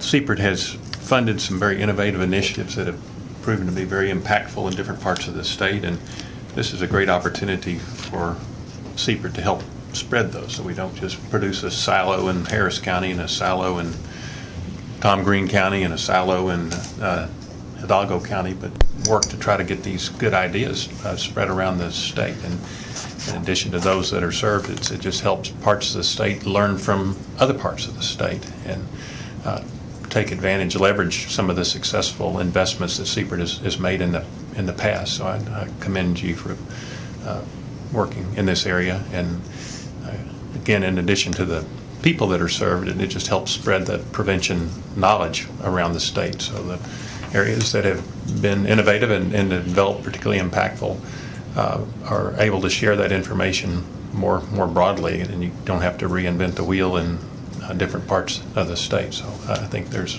opportunity for great leverage in this area. Great. Thank you. Pete? Yeah. One quick question, Becky. Is it possible to have a model where you can estimate the number of cancers that have been prevented by your programs and then translate that into lives saved and dollars saved, and especially dollars saved in proportion to the investment costs? In other words, it's kind of like a PE ratio. Right. Difficult to... It takes a long time to see changes in mortality rate, and even the data that the registry has usually lags about 2 years behind. And what we can attribute to CPRIT's efforts in that decline in mortality rate may be difficult. I mean, I know others have struggled with this, and we can see if there are other models out there for looking at what you're asking for. But it would be hard, I believe, to attribute CPRIT's efforts to that decline in mortality. Thank you. But we can and do, when given the opportunity, say that we should at least be able to take partial credit for it. I mean, we can't say that, we're the result of it, but there was in the last year, I believe it was, a slight dip in the mortality rate that our last Perryman report, in fact, we'll be discussing that here shortly, makes that point again, that it's not totally attributable to CPRIT, but as long as CPRIT's been around with these prevention programs, that it's reasonable to assume that a good part of it, or a part of it, is attributable to us. I was thinking in terms of, say, like HPV vaccination. There's been large, huge studies performed on populations looking at the risk of developing HPV. So could we say, based on receiving 50,000 treatments in Texas, we would estimate based on the literature that we prevented so many cervical cancers, and then translate that into dollars? You could also look at the incidence as well as the mortality rates. But I do know that, not to ask Cam Scott to comment, but I do know that ACS has some sort of model that they use that they can take these different interventions and extrapolate and draw some... Yes, you can look at that data, and we looked at that very recently when we were getting ready for the halfway point event.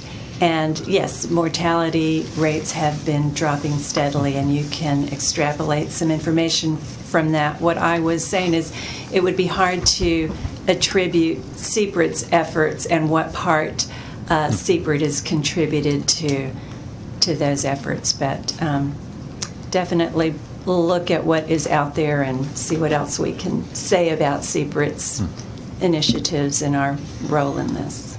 Thank you. The very last mechanism is a brand new one, and it is the C-Test Treat projects that are in partnership with the College of American Pathologists. These are one-day events of small dollar amounts, $25,000. We are recommending 2 of those projects. One is a C-Test Treat event coordinated by the Lone Star Community Health Center in Montgomery County. Another is a project put on by Houston Methodist, and they will be serving individuals in Harris County. So again, this is a one-day program. Women and families are brought in. They have breast and cervical cancer screening available with same-day results and connection to follow-up care if needed. Educational events take place during the day while the women are waiting for their results. And it's a very nice project in bringing not only the community together, but also the different specialties come together to participate: gynecologists, primary care physicians, pathologists, radiologists. So we are, out of the 4 that were proposed, we are recommending 2. So that is the entirety of the 14 projects that we are recommending. Could I ask you to walk through the chart on 32 as well? Absolutely. That is KD chart.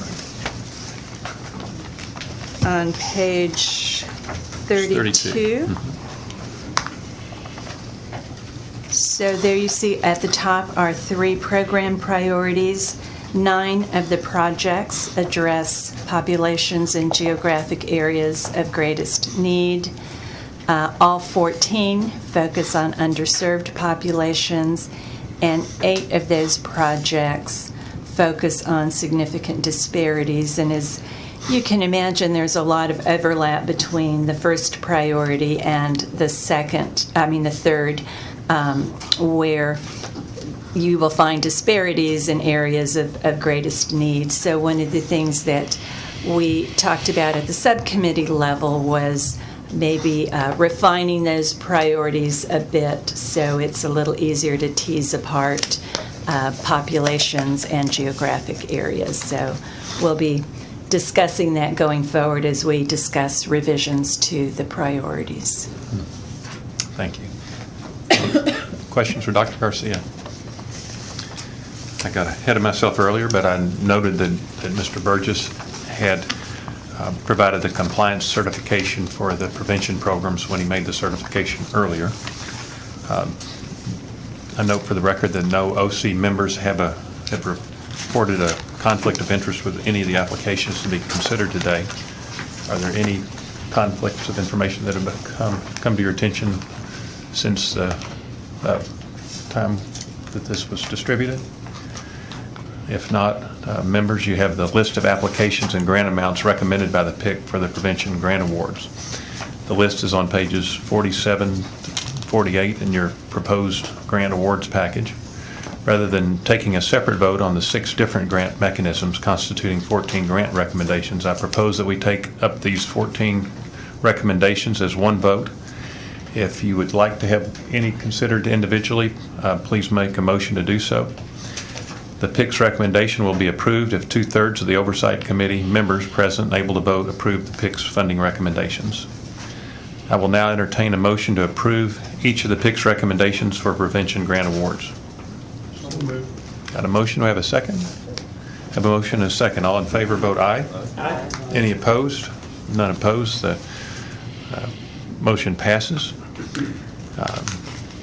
I'll now entertain a motion delegating contract negotiation authority to the CEO and CPRIT staff and authorize the CEO to sign contracts on behalf of CPRIT. So moved. Got a motion? Have a second?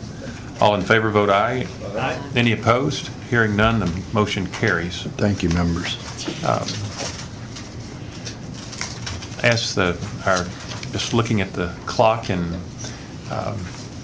acknowledging that there are some sandwiches waiting in the ante room, but let's go ask Mr. Lang to please come up and make his presentation, and then we'll make a decision about the sandwiches in a moment.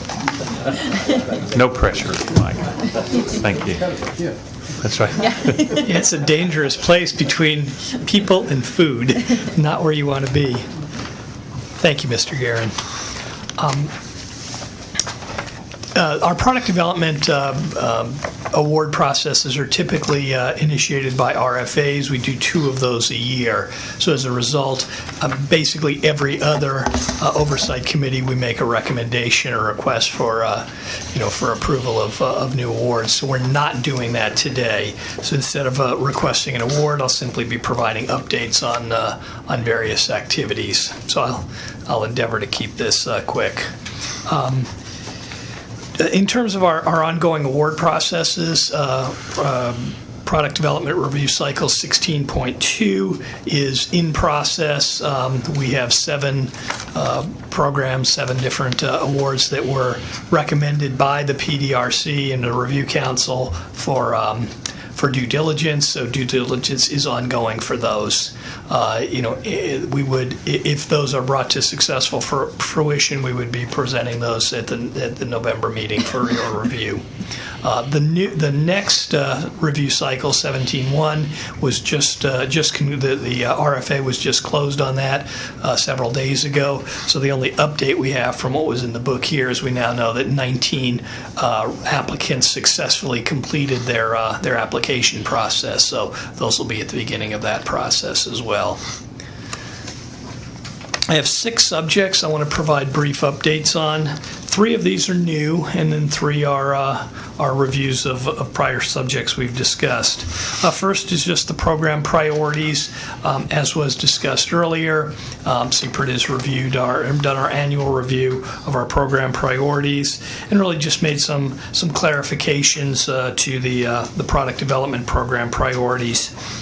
As we review these requests for applications, we make sure that all the applicants follow or meet the 3 principles that we've outlined. And those are that they're developing novel products to address unmet needs in cancer. Secondly, that they're further developing the Texas ecosystem, the life science ecosystem here in Texas, obviously with a focus on cancer. And lastly, we note that CPRIT funding, while very important to these companies, typically is not sufficient to bring them all the way through to commercial fruition.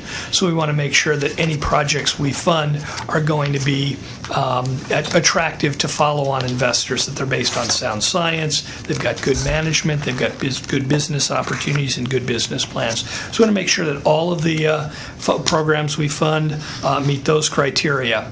Now, CPRIT in aggregate receives about about 10 requests for applications for every one that we've provided funding for. So we have to go through a merit-based review process and select from those, from that batch of applicants, those 1 in 10 that are the best programs that we can that we want to fund. So then we have various principles that guide that process, various selection criteria, if we will. Again, novel projects that provide direct benefits and that are disruptive. We don't want to fund Me Too technologies.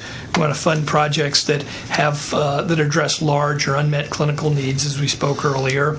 We focus on early stage projects where capital is less available to these companies. And obviously, as we noted earlier, we want to stimulate spin-outs from Texas research institutions and also stimulate the development of the Texas life science ecosystem. So with those as our guiding principles, we go through our typical merit-based selection process. And so these are basically just clarifications, no substantive changes from the prior operating principles.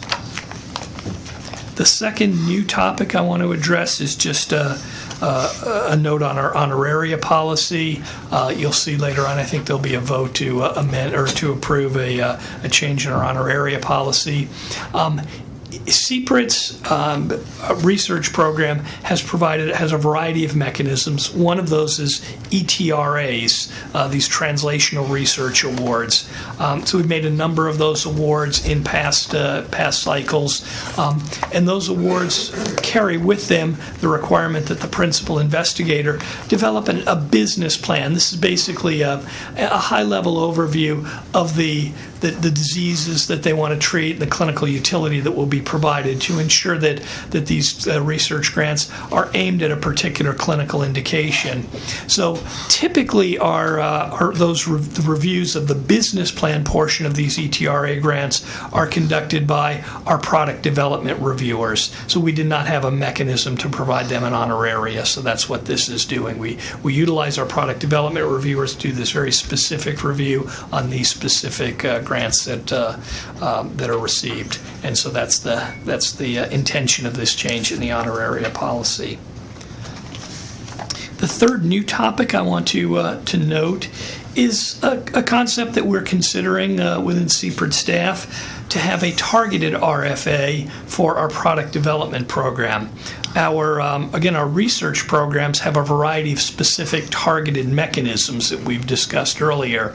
Our product development programs are generally kind of very open. We don't have any specific guidance other than the high-level issues we discussed earlier about focusing on unmet needs and Texas-based companies, etc. We don't have any specific criteria in terms of targeting of our guidance to our applicants. So if we take a step back on that, there's, as we've spoken about earlier, there's a revolution underway in cancer care. Targeted therapeutics are dramatically changing the way in which patients are being treated. And we CPRIT are very well represented in that. About 2/3 of our product development awards are for novel medicines, novel therapeutics, and the preponderance of those for these targeted therapies. There's also a second revolution going on, more or less concomitant with that, in novel diagnostics. Molecular diagnostics are really changing the way cancer is diagnosed and really works very synergistically with these targeted therapies. And we CPRIT are not well represented in that revolution. Texas in general and CPRIT specifically. In our current active portfolio, we only have one molecular diagnostics company. So we're giving consideration to a targeted RFA, and that would be specific to diagnostics companies. And the objective for this is obviously to build that portion of the life science ecosystem that is not well represented here in Texas. There's a lot of advantages to investing in diagnostics. They're relatively low cost to develop compared to therapeutics. Lower cost to develop, more rapid to develop, lower risks, and so potentially CPRIT awards, CPRIT investments in diagnostics companies can provide clinical utility much earlier than those to therapeutics companies. So we're considering that for future for a future RFA. And we'll see. We may not get much response. We may get an overwhelming response. It's really to be determined how effective we'll be in bringing forth more applicants in the diagnostic space. I should note in our current 17-1 RFA that just closed, we had 19 applicants. 1 was a diagnostic, and 16 were therapeutics. So it's kind of typical of the applicant pool that we've experienced recently. So, thank you. Any questions for Mr. Blank?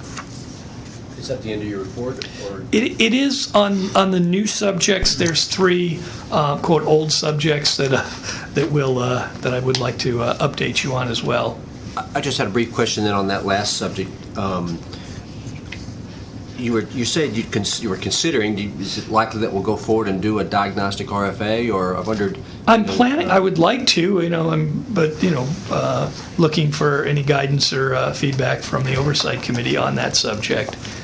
Thank you. I think we talked about it a little bit in our subcommittee, and we really were supportive of the idea, and think that's an opportunity that we could certainly go down that path, and heretofore hadn't really had, as you said, contoured RFAs, if you will, and so this looks like a good way to proceed, and so we'd be supportive of that if there's this is other discussion. Thank you. Good morning. I was just wondering on something we've talked about multiple occasions at Taco Diner and other places, and on this committee, is identifying companies to bring them into the CPRIT system.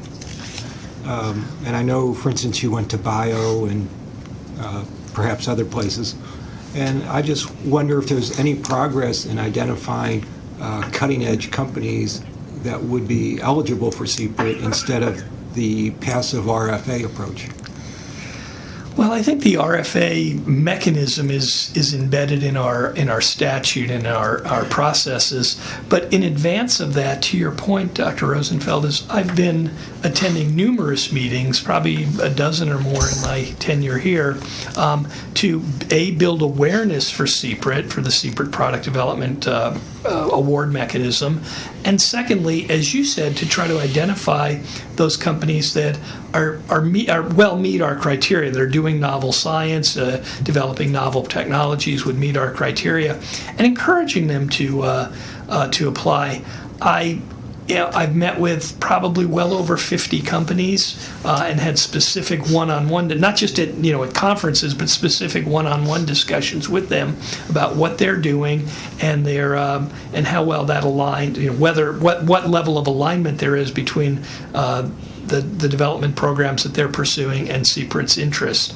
So I try to do that as much as I can, in advance of the RFA process, if you will, ferret out companies that I think meet those criteria and steer them into the RFA process. Very good. A couple meetings coming up in the not too distant future are the AACR New Agents meeting, which would be a target-rich environment. Yep. And a little bit after that is the American Society of Hematology meeting. May be a place to go looking at companies. Yeah. And nearby here in December is the San Antonio Breast Cancer Conference, so that's another big one. You're correct. Yeah. Thank you. Dr. Milbrook. I just wondered how molecular diagnostic services are currently provided to Texans. Do they get these services from universities primarily, or that we have to send tests out of state to get, or how are they currently supplied? Well, patients who are, most molecular diagnostics are utilized after a patient has been diagnosed with cancer to understand the particular, subtype of cancer that they have, or, either to plan treatment or to assess response to therapy, etc. There's 800-ish molecular diagnostics that have been developed by various, mostly small startup companies. Most of these companies have a single lab somewhere in the U.S., and so a tissue sample, blood, whatever, biopsy tissue is utilized, sent to that central lab. That company conducts a test on those, a molecular diagnostic test. Typically, they extract and expand the DNA and assess what particular DNA anomalies are indicative of this cancer, and then provide a report back to the physician. So yes, there's a lot of tissue samples that are being FedExed around the country every day to have these tests conducted. So you're saying that most of these are done in private labs rather than at university-based labs, or many of them are? Yeah, most of the novel molecular diagnostics were, many, not all, but many were developed by companies and are offered as diagnostic laboratory services to patients. Just as, we've all had, if you're on my side of the ledger, a PSA test or a lipids test if you have high cholesterol. We've all had those kinds of diagnostic tests, and this is another example of a very specific novel diagnostic test specifically aimed at cancer patients. And are you saying that Texas doesn't have as many of these types of facilities as some other states? That's correct. It's been my observation that I don't see a lot of these companies here. I know of 2 here in Austin, but I haven't bumped into a lot of other ones in my travels around the state. And it's just where the industry is located. We all drive cars in Texas, but there's not a lot of car manufacturing here in Texas. So it doesn't mean they're not available. It just means that the companies that There's have actually developed some them. pretty good car manufacturing here. Well, On that one. yeah, that may be a bad example. Try again. I'm just thinking Detroit is, the head of the, There's better car manufacturing in Texas. So just to kind of follow up, I'm trying to understand, was it the subcommittee's recommendation that there be a targeted RFA, or is this something we need to discuss further? Or I think the subcommittee, and I apologize, Craig was not there, so we were there with the others on the subcommittee. I think we supported it, in general terms, and hadn't. One question is the number of tests, the number of companies that may be providing the test. I was also thinking actually more in terms of commercialization and formation of companies that might have new tests that could be brought out of universities that don't exist now, that are the next generation pancreatic cancer episome early diagnostic for a massive population of people, et cetera, which is going to be different than just having a lab that does the services that might translocate you or something.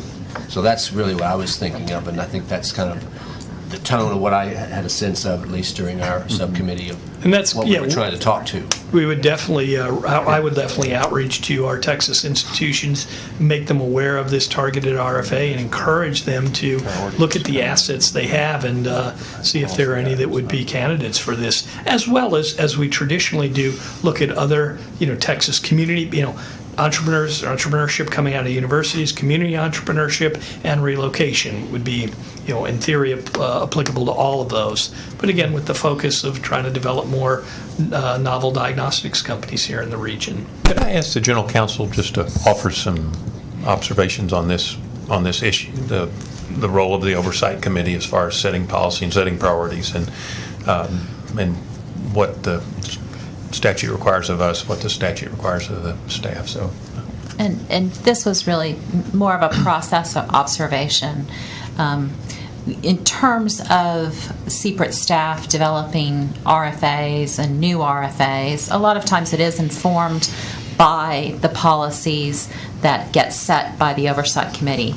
But we don't have a process where the Oversight Committee approves the new issuance of RFAs. That's really the work of the subcommittee to ensure that each of the programs are carrying out their program priorities. And it's certainly a good update for the Oversight Committee, but I don't want us to get into a position where it's looking like the Oversight Committee then also has to approve every request for application before it goes out, because that has not been our process in the past. Thank you. Just one comment on molecular diagnostics. The Supreme Court ruled on patentability of certain clinical tests, I guess about a year ago. Yeah. And the myriad, and myriad essentially diagnostics. You can't patent a hunk of the human body. And so a lot of these tests were based on a specific test for like a cancer gene in the human body, and the Supreme Court said, well, it's natural, you can't patent it. So that's put a big decrease in the number of new molecular companies started, because you got to figure out something else to patent, because you can't patent the target. You could patent a method to analyze it or lots of other things, but it's really put a crimp in the industry. Yeah, you can't patent a DNA sequence because, as you know, that exists, in all of us. But creative companies there's many steps in the process that they are able to patent. The process of extraction, the process of sequencing, not the sequence itself, but the process by which they sequence, or the algorithms that they use to develop these correlations. And a lot of companies, frankly, are moving towards just not patenting it and keeping it all a trade secret. So. Correct. The buzzword out there now, and Jim will know this, is liquid biopsy. So, but it's essentially tumor markers. Yeah, that's the next revolution that's going to occur. Instead of taking a biopsy of the tumor tissue itself, just take a blood draw, because there's markers of the tumor floating around in your blood, either circulating tumor cells or specific molecules that the tumor spins off. And if you can find those, you can know that there's cancer somewhere in the body, which eliminates biopsy sampling error, which is a huge issue. So thank you, Kristen, for that clarification. And it's been my intention every time we're planning some other than trivial modification to the RFA to certainly make the subcommittee and the General Oversight Committee aware of that. And so that's why we included that in our discussion guides today. But again, I look for guidance from the OC on this, and I appreciate the feedback. Thank you. Are you about to move from targeted requests to repeat awardees? I am. Okay. I think I'm going to call a quick audible. And our internal auditor is here, and she has a 1 o'clock. And it's one thing to put the product development person between us and lunch. How do you like being an auditor, having to take the stand between lunch? But I'd like to ask Ms. Martin to come up to accommodate her schedule, and thank you for Mike for just taking a little break, and once she finishes we'll ask you to come back. Alyssa Martin, as everyone knows, is with Weaver and Tidwell, who's our internal audit contractor, and I'd like to recognize Ms. Martin to present the internal audit report. And thank you to the Oversight Committee. Pardon me, and it's turned to tab 10. It's item 13 in your agenda, and it's tab 10. So we're jumping a little out of order, and then we'll revert back to regular order when Ms. Martin finishes. Thank you for allowing me to usurp. I appreciate that. Just didn't know how long it was going to take today, so I scheduled something I thought was after lunch. Oh, we understand that. Appreciate it. So we are on page 10-1 in your book. I've got a simple summary overview, and then I'll refer to a couple of the other attachments that are in that tab 10. The last we talked at the subcommittee, we discussed the internal audit plan for 2016 and the early progress that we had made starting in May to get the 2016 internal audit plan completed by 8/31. We have now executed procedures and in many cases completed procedures on all of the items that are contained in the 2016 internal audit plan. So we have made a lot of progress. The first item in the internal audit plan was the audit over commodity service contracts. I reported to you at the last meeting that audit had been completed. We have now issued that report, and there were no changes between the time that we communicated to you previously. The full report is there in section 10.19 is where that is located. You'll see the internal audit report has a satisfactory rating on our assessment scale. There were 5 findings, 3 of which were moderate, 2 of which were low. And I would say that the moderate findings are pretty easily accomplished by the CPRIT staff.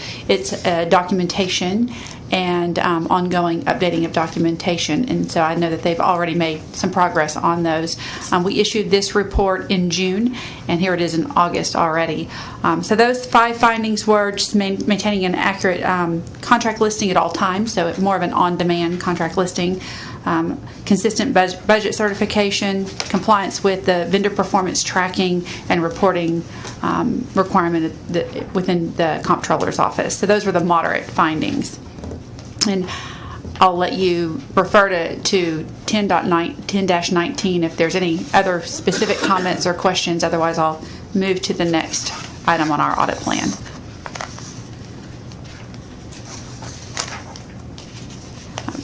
I'm going to move on. The next audit was over revenue, and we have scoped and completed the audit over revenue. We have not completed or issued that report, so it is not in your materials for Section 10. It will be in our next Oversight Committee. The risk assessment and the risks that audit covered were in your last package. And I'm happy to say that we really only found 2 low-risk findings in that area. So you should expect to have a strong report when you receive that report in the next Oversight Committee meeting. The next area is information security. And at our last Oversight briefing, we went through the risks that our information security audit would cover.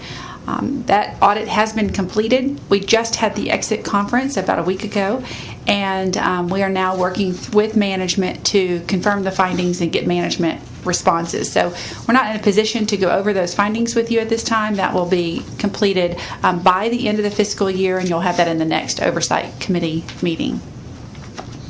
Turning to 10.2, the next audit was cash management. And that audit was started and completed since the last time we were here at the Oversight Committee. The risks and the scope of that audit is on page 10-4. And so that we, as an internal audit function, have committed to the audit subcommittee as well as the Oversight Committee that when we start an audit, we will look at the risks that are relevant for that particular process area, confirm our scope, and then report back to you the scope of that audit. And so on 10-4 shows that the cash management audit covered the primarily cash forecasting process for CPRIT, as well as EFT processing, cancellation of warrants, and access to the USAS system, which is the Treasury system. And so that audit has now been completed, and a report draft is in work. And so I would say that the preliminary results are very, very favorable. We have just actually one finding in that audit, and so we will have the report to you at the next Oversight Committee. The audit subcommittee has not received that report yet either. So there's progress on revenue, information security, and cash management, those 3 audits that were in our plan. We also had planned to do follow-up procedures on open findings from the prior years. The follow-up procedures for information services, there were only 2 findings. Those related to an access review of the critical application and related to the risk assessment. Those 2 items are also contained in the information security audit at a much more specific and granular level. So we'll cover both the prior findings and the full information security audit in one report and give you a more comprehensive look from an information security next time. the follow-up procedures on the grant management audit that we conducted last year. We conducted an internal audit over grant management in fiscal 2015. That audit resulted in 9 findings, and we performed follow-up procedures over that audit in June. Happy to report that all of those findings were found to have been remediated and closed, so we validated the completion of the corrective action that management undertook. That full report is at 10-6 in your package, and so you can see what our procedures were and how we completed and closed those 9 prior findings. But that is progress on behalf of the grant management team, both the grant accountants and the grant specialists under the compliance function. And so we're happy to show that all of those findings were closed. The next area is the risk assessment update. We do have a risk assessment update with the CPRIT management on Friday, so I'll be in their offices and we'll go through the risk assessment results that we presented to you as the Oversight Committee last year. The risk assessment that was conducted in fiscal 2015 established a 3-year internal audit plan. And it is our process to just take a second look at the risk assessment each year before we confirm the plan for the next fiscal year and update anything that's changed in the nature and operations of CPRIT, as well as any external or internal risks that might have changed. So that activity will occur with management on Friday. We'll update that risk assessment and then reassert to you our recommended plan for the fiscal 2017 year. We've already communicated that with the audit subcommittee, and the audit subcommittee will be ready to receive that updated internal audit plan prior to the next Oversight Committee meeting. The final item I have to review with you is the preparation of a summary of prior findings and tracking schedule. And so you'll see that at 10-5, and I might ask you to go ahead and turn to 10-5. This was at the request of Dr. Rice, and we presented this to the audit subcommittee. It is a lot of data in one page, so I apologize for that. And I'll take you to the bottom quartile, the bottom fourth of the page, where there's a blue line across the bottom. And what this is for us is it tracks the completion of prior audits, the audit findings, and then management's action to close those findings so that we get the value out of the internal audit function that is intended. You'll see that through the 2015 and 16 internal audits already conducted and through the follow-up procedures that we've been able to complete, we started the year with 41 findings, or we are at a point of identifying, 41 findings through the internal audit function. Of those 41 findings that have been identified, 27 have already been identified to have been closed. And so we have 14 remaining findings. That includes the audits that were performed so far this year. And you'll also note that of some of the audits that we performed this year, revenue, commodity contracts, cash management, we have not found a lot of findings. And so there's a strength in the operations that I'd like for you to take note of and for us to be able to communicate to you. Now, that doesn't mean that we don't still have high, moderate, low findings within the internal audit process, and when we do, then we'll address them with management, and then audit comes back and evaluates that they've made progress on them. So there are 14 items here that would still be open. And I'll also make note that there was a change in function with our admittance as the internal auditor last year, and that change in function disconnected the compliance monitoring of grantees from the internal audit function. And so while we closed most of the findings that had historically been identified through internal audit, there were a few that were left open, and Vince and his team have closed those or are monitoring those particular findings. And that line item resulted in just 3 items for 3 grantees. And so internal audit's no longer in the business of going into our grantees. That's really a compliance function. And so I just want to make note about that. The other note I would make is where we have low-risk findings that have a low impact to the organization, we as internal audit will make recommendation that it's not in the best interest of using our resources to go back and follow up on the remediation activity or the corrective action, that it is appropriate for management to assert their corrective action directly to the audit subcommittee.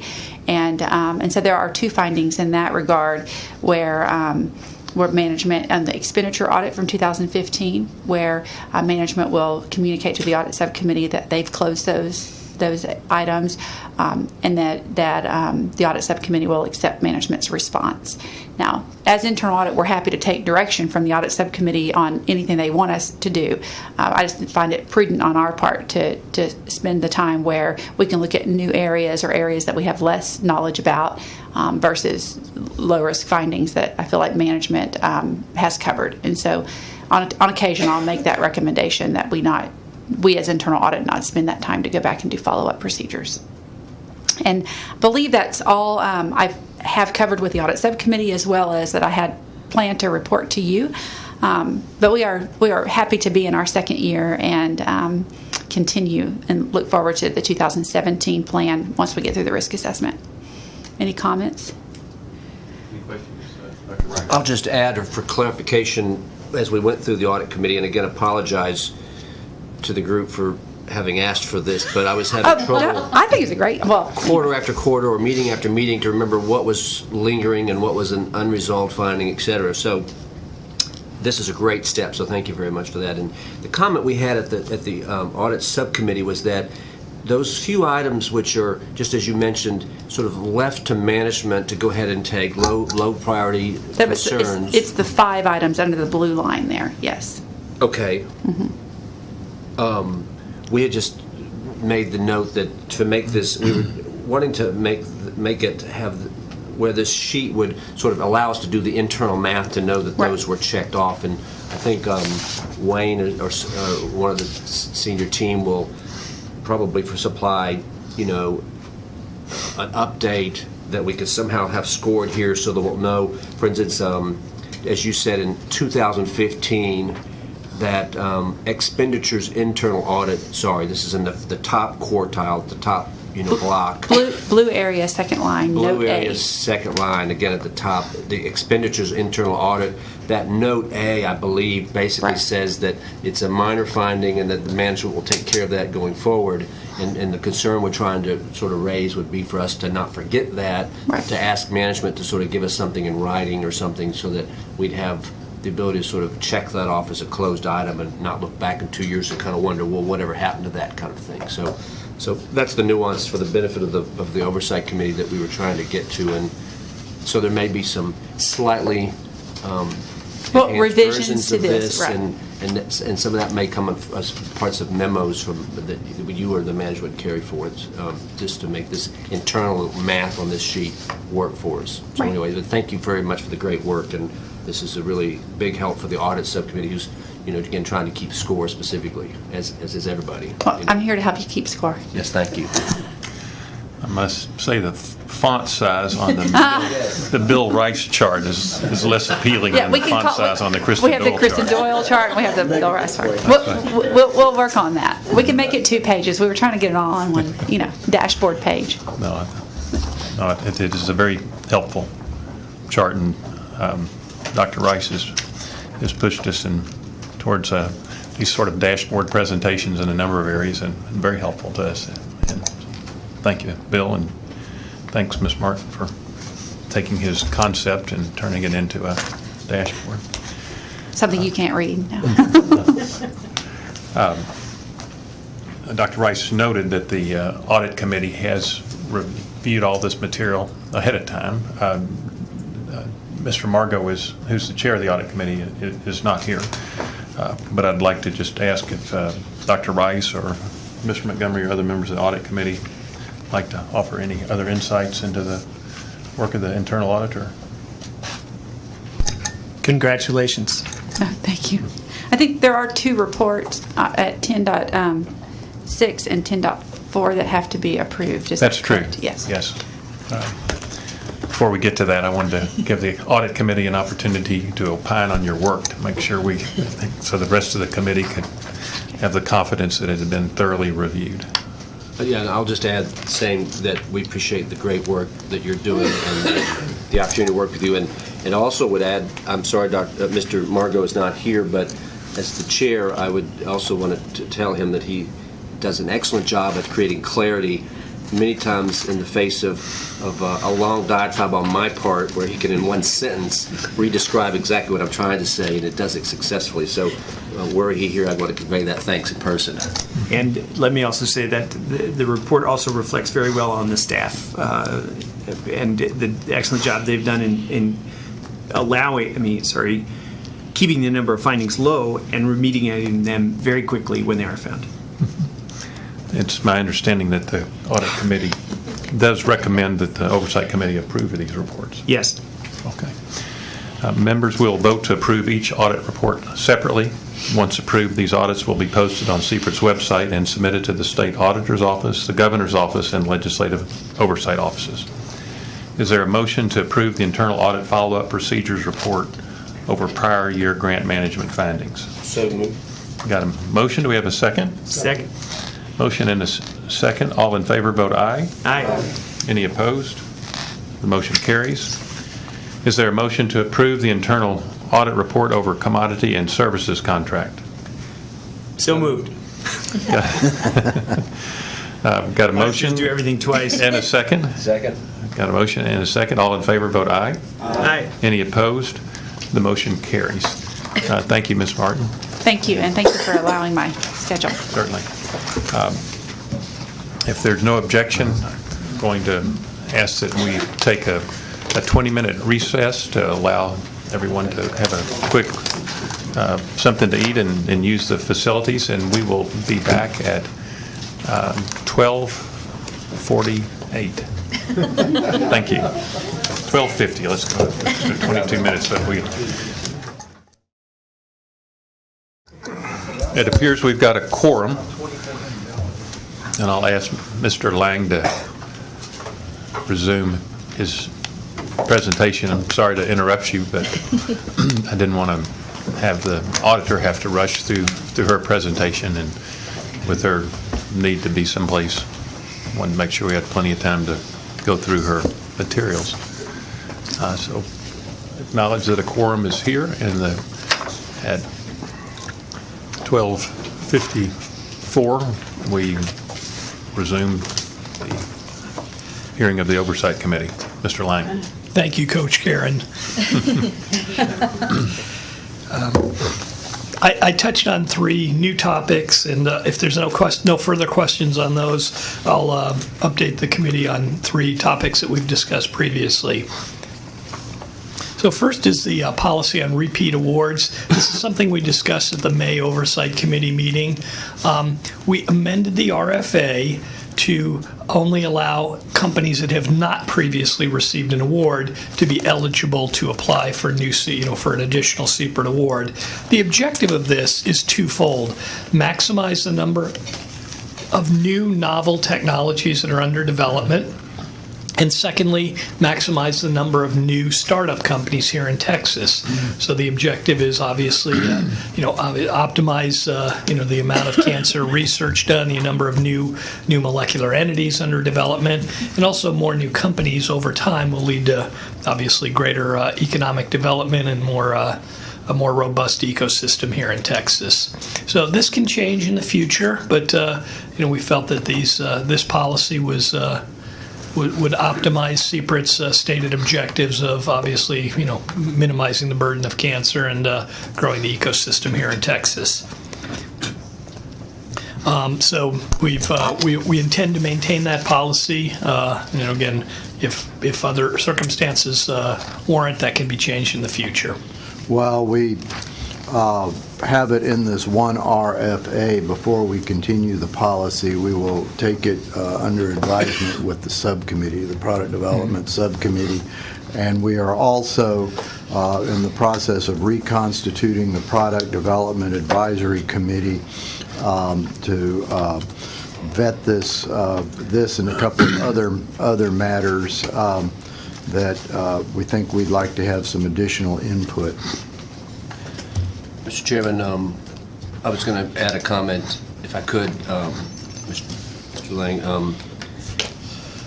I had some feedback from some prior awardees about that no repeats, and I just wanted to bring it to the attention. I know we discussed this in May, and we also discussed it at the subcommittee. So the subject again is can a prior product development awardee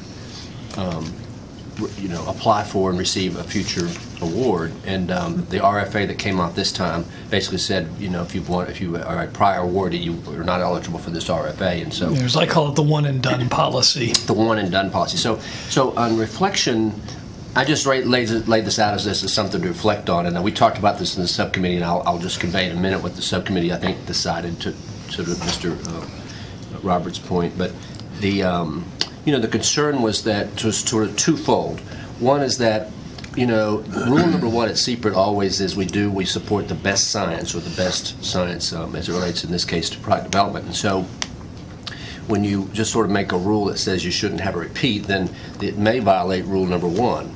That was sort of one just generic concern that was expressed. The other concern that was expressed is that, if an existing company was to want to make another application, and the rule is you can't, well, it's nothing to stand up and incorporate something with a new name, NewCo X, and have essentially the same management of the existing company, and it would just obviously be gaming the system, but nonetheless it would follow the rules. And so we appreciate the idea is that to have lots of companies, separate companies, be applying and hopefully having lots of awards that go to different ones to develop the whole ecosystem and have more and more people who are in management positions and all this stuff. But on the other hand, it may be that that there are those other dimensions I've just mentioned which should be considered as well. And we brought these same points up to the subcommittee, and I'll just share that I think the subcommittee feeling was more or less that it's maybe something that could be sort of alternated. It's not an absolute rule. Maybe the next RFA wouldn't say that, so that we'd sort of have that. And I don't know that that's a definitive answer, but I just was expressing the concern that rule number one always has to be the best science, and everything else follows. And some of our best product development awardees may be people that are leading the world in this in one form or another in something, and we don't want maybe to automatically disqualify them. Now, having said that, one could also bring the point up that if someone's doing world-class stuff, then they maybe also should have other alternatives, and if they got their one grant, maybe that is enough. So again, I'm sort of on the fence as it relates to this issue, but wanted just to sort of, at least I wanted to share that as a point of not concern, but a point of what we might consider as we go forward on this topic. Clearly, this policy will have advantages and disadvantages, and since I didn't make the meeting, just to weigh in on this a little bit, is I certainly agree with the one and done policy. It's hard to imagine that one company has a monopoly on the great ideas. And once a company is located in Texas, for their first grant, they're a Texas company. And they should be able, with the $20 million we get, to go a long way and to raise significant other capital on that, follow-on capital. So I appreciate the setting up subcorps and that. With all the attorneys here, they could probably do it in their sleep. But I mean, it would be recognized as a clear violation of the spirit of what we're trying to accomplish. But I think I agree with the policy of trying to get as many companies here as opposed to a few companies that get multiple.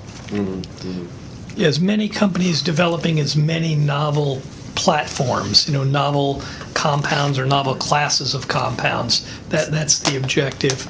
And Dr. Rice, you raise a very good point. And again, there is an inherent trade-off here. And to Dr. Rosenfeld's point, no company has a monopoly on good ideas. And our product development reviewers are trying to, sort through a large number of ideas and pick the few best ones. And yeah, I think we have to be mindful of the differential resources. An existing company has already a cadre of experts on staff who can all work together to write a really optimal application. Where the new I've been in the position of having written numerous SBIR applications, and it's usually one individual or a couple of people working together without broad resources, begging favors from friends or paying for things out of your own pocket, paying for services. So I think we have to be mindful of the difference between great science and great applications. Existing companies always are going to have a very significant inherent advantage in terms of the quality and comprehensiveness of the application they can bring forth compared with the startup companies. What I would request, though, I do believe there are strong points to be made on both sides of this argument. Going back to my comments on the significance of the program priorities process to discuss this, I do think that before this becomes a policy in either way, it would be fair to bring in some of the companies that have talked to Dr. Rice and to me about this and some other policies, and to let us bring together the Product Development Advisory Committee to get additional input, because I too, to use your phrase, I am on the fence on this one. Mike makes really good points, but there's some really good points on the other side, and I think this is an important decision, policy decision for the board, and we need to make sure that you folks hear all sides of the issues. I would agree with that, and not only invest science, but there are other factors that we want to consider when we make an investment, and one is number of jobs in Texas, the significance of the product and its impact, and it's easy to imagine that, I don't know the chances, what the probability would be, but it's easy to imagine the top candidate that checks all of those boxes except for it's their second round of funding. So to automatically preclude something that's rates number one in every category but for that, it seems like I just embrace Mr. Roberts' suggestion that we have presented both sides of this and let us ponder the trade-offs. It's one thing to just preclude their participation. The other is to perhaps give it a new one some sort of additional standing, like a veteran's preference that you have in federal hiring. Yeah. All things being equal, the veteran's preference will tip the scale in favor of the veteran, but all things not being equal, it won't allow the less qualified person to jump over the more qualified person. Sure. I'll just note that obviously as we have, as our number of awardees is growing, some of our earlier awardees now are at the stage where they're looking to, for second application. So this is going to be an issue that's going to continue to become more significant as time goes on. Well, you could either just preclude their participation, or it could be a preference. Sure. They are lower preference if they've already been to the well successfully once. Yeah, and then you're right, and that's the question is how do we incorporate that into the decision-making process, into what is inherently, I would just note, is a decision-making process that relies on a fair amount of subjectivity, because these programs are typically very early, and obviously only a small portion of them will ever be successful. And our product development, our peer reviewers are trying to identify those with the highest probability of success, and as well as meeting the other attributes. So it's an inherently difficult decision process, and we have to think about where we incorporate this policy and how we incorporate it. Preclude it, preclude it, allow it without preference, or as you note, include it as some kind of preferential factor. Mm-hmm. All right. Next topic is university spin-outs. This is something we've discussed previously. As we note, CPRIT funds the continuum of the product development activities from basic research through applied research, and then through the product development process. The historic weak link in that chain is getting novel technologies out of the research institutions and starting new companies. We've talked about that in some of the prior presentations at our prior meetings. Typically, if we look across the nation, it takes, nearly $100 million in funded research per startup company started, again, across all different institutions and startups. And the numbers for Texas are very similar to that, to those national numbers. So the question is, what is being done and what can be done to accelerate that? I've met with the tech transfer offices at these various, the institutions that we collaborate with most frequently. They all have commercialization programs. They all have active programs and dedicated resources to identify those research projects that have the most commercial potential and try to spin those out as startup companies. In all cases, their programs are, in their opinions, underfunded or under-resourced, I should say. They have, one, maybe two people doing this, and it's, they don't have the full cadre of resources and expertise that they would like to in order to fully mine the set of assets that they have. And so the question comes about, is there a way in which we, CPRIT, could be supplemental or adjunctive to that? The good news is that they're already doing it. They have good processes in place, and the question is, could we have a program that would provide supplemental resources to that? It would be a new funding mechanism, sort of intermediate between the research funding mechanism that Dr. Wilson's is responsible for, and obviously the product development mechanisms that I work with.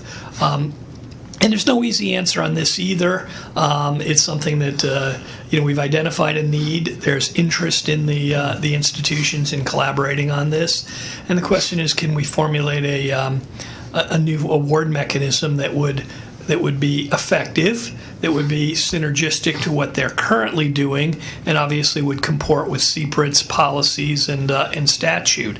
And so we need to think that through, and it's something that we as a staff need to do together, obviously. Something Dr. Wilson and I will have to cogitate on in more detail.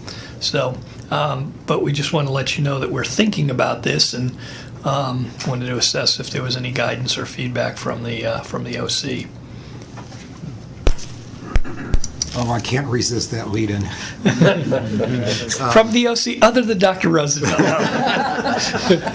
That's very appropriate. I'm teasing. I'm kidding. That was a joke. It did work.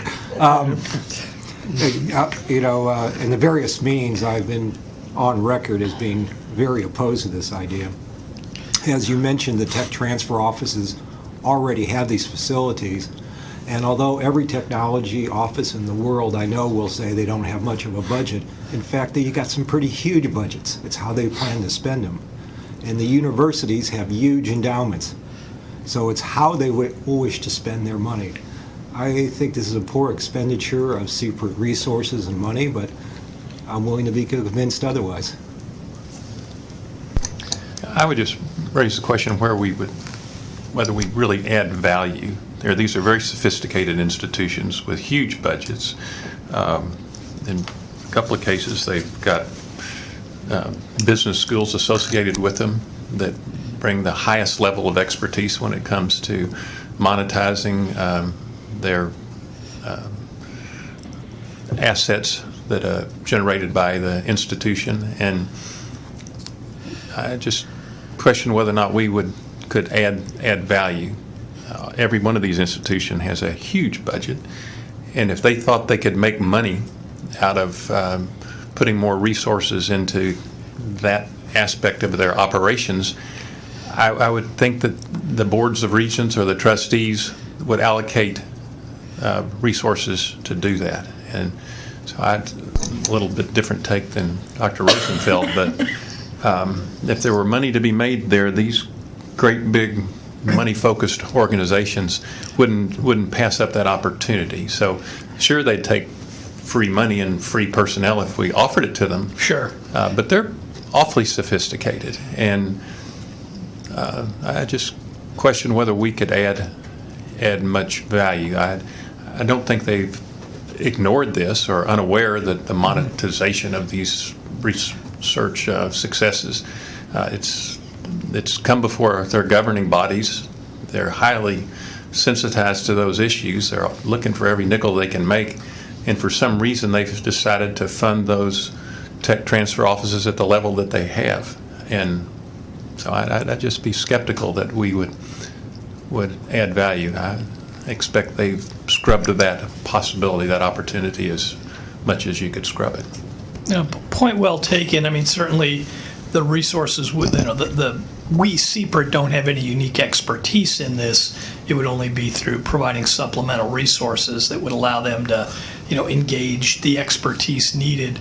The only point I would add to that is, yes, these organizations have very sophisticated business schools, but what's needed here is entrepreneurship, individuals who typically have domain expertise in a particular field, who've run companies or started companies, or at least been around that process, and can sort through the assets, identify those that are most commercially relevant, and then take one of those and try to operationalize a company around it, turn a science project into an investable business opportunity. I would expect the trustees of these institutions talk about that all the time. Point well taken. And you see some institutions that have turned it into huge income streams for their institutions. Very few, but you're right. There are some that have. Yeah, and so I see it as an area that I just don't think we add value. And again, if we offered free money in that area, they would take us up on it. But their trustees that manage hundreds of $1 million or $1 billion budgets have decided not to allocate additional resources into those areas. It's a tough sell for me. Pete, just for the record, we're thinking alike. We're on the same page. I was interested in the topic, just to throw maybe another comment on the topic, that two things. One, if it's $100 million on average to commercialize, per kind of commercialization, or per company that spins out, that seems like a lot. And so the question would be, is there a structure that we could put in place to help make that system more efficient through a grant mechanism or a award mechanism, notwithstanding the fact that, of course, again, these institutions have large, interest in doing this on their own. The other thing is, and maybe it's self-serving, but I think the feedback you've gotten from the universities has been an interest and a recognition of the problem of, spinning out companies. One of the, a bias that I've had from the very beginning is when we do, a $15 or $20 million grant, we're funding something that's kind of down the road a little bit, certainly appreciating that biotechnology companies are very expensive enterprises to run, but we kind of have skipped the whole $1 to $2 million investment opportunity, but to potentially help harvest something, get an idea that's into a company with a license, and a CEO and a beginnings of a management team that can actually move something from point A to point B. So I've been interested in this as an idea, thinking that that this might be a sweet spot. Anything I say about commercialization offices might sound critical, but commercialization offices are asked, usually one or two folks, usually an MBA type of folks, and I'm grossly generalizing, to be an expert at the University of Texas, for instance, in biomedical engineering, engineering science, geology, aerospace engineering. They get all these different things that come through an office, and every single, all of the disclosures are all, the professors are all very interested in getting, some funding to get a patent, and then the dream of a commercialization plan around each of theirs. So notwithstanding the fact that we have great faith that this system works very efficiently, I think that there may be pockets of opportunity in bioscience and other areas where it's not such an easy road to take an idea out and form initial companies and then begin to move something out. So I'm going to I feel like that it's something that's worth exploring, just because, I've made the argument before that would it be better to form, 10 $2 million companies with nascent new ideas, or fund one company for $20 million? And so far, we've largely been more the second than the first. And so, this is all just theory and opinion, but my sense has been that it's maybe better to form and fund, 10 startups rather than one more mature company. Bill, I don't disagree with anything you said. A couple comments. One is we're talking about a university system that needs $1 million, and believe me, that's not the number. That's kind of pocket change for them. So if they want to put $1 million in to start a company, they can do it whenever they want with the resources on hand. And that $100 million is a bit deceiving, because that takes it from the beginning to drug approval. But most likely, a company is not going to take it that whole distance. You'll take it part of the way, and it'll be bought by Merck or Pfizer or somewhere. I think that he's saying that sort of for every $100 million that's funded at a university through outside grants, one company gets funded. So it's not so much the longitudinal. That's correct. Yeah, it's kind of so it's the ratio. It's all kinds of life sciences. It's the ratio of aggregate funded research at an institution per spin-out company, and they vary by institution, but close to 100 million is a typical number across the U.S. I think we reported on that in one of the prior Oversight Committee meetings. You can look at the National Science Foundation reports on total aggregate institutional funding, and then the Autumn Association of University Technology Managers. There's something like 700. I'm trying to remember the exact numbers. 70 billion in funded research goes into universities in aggregate, and there's about 700, maybe 800 startup companies that emanate from that on an annual basis. So it's close to 100 million in funded research per startup company. But again, a lot of that's basic science that is of tremendous importance, but not necessarily relevant to starting a company. I just look at the 4 you've met with. 3 of the 4 are associated with one of the finest business schools in the country, with a very strong entrepreneurial emphasis in their both undergraduate and graduate education. And I just, if they thought that money could be better spent in tech transfer, I would think they'd be doing it.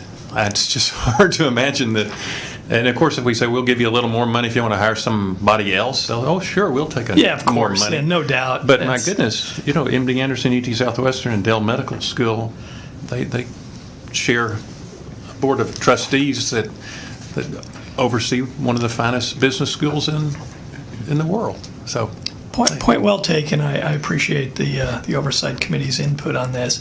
It's the one place in the continuum that we don't fund, and it's always been kind of historically seen as the bottleneck in the continuum. Well, I say we write a letter to the chairman of the Board of Regents and say, you may be leaving a few $1 billion on the table instead of investing in I'm starting to make a sports joke, but I won't do that. A new quarterback, why don't you?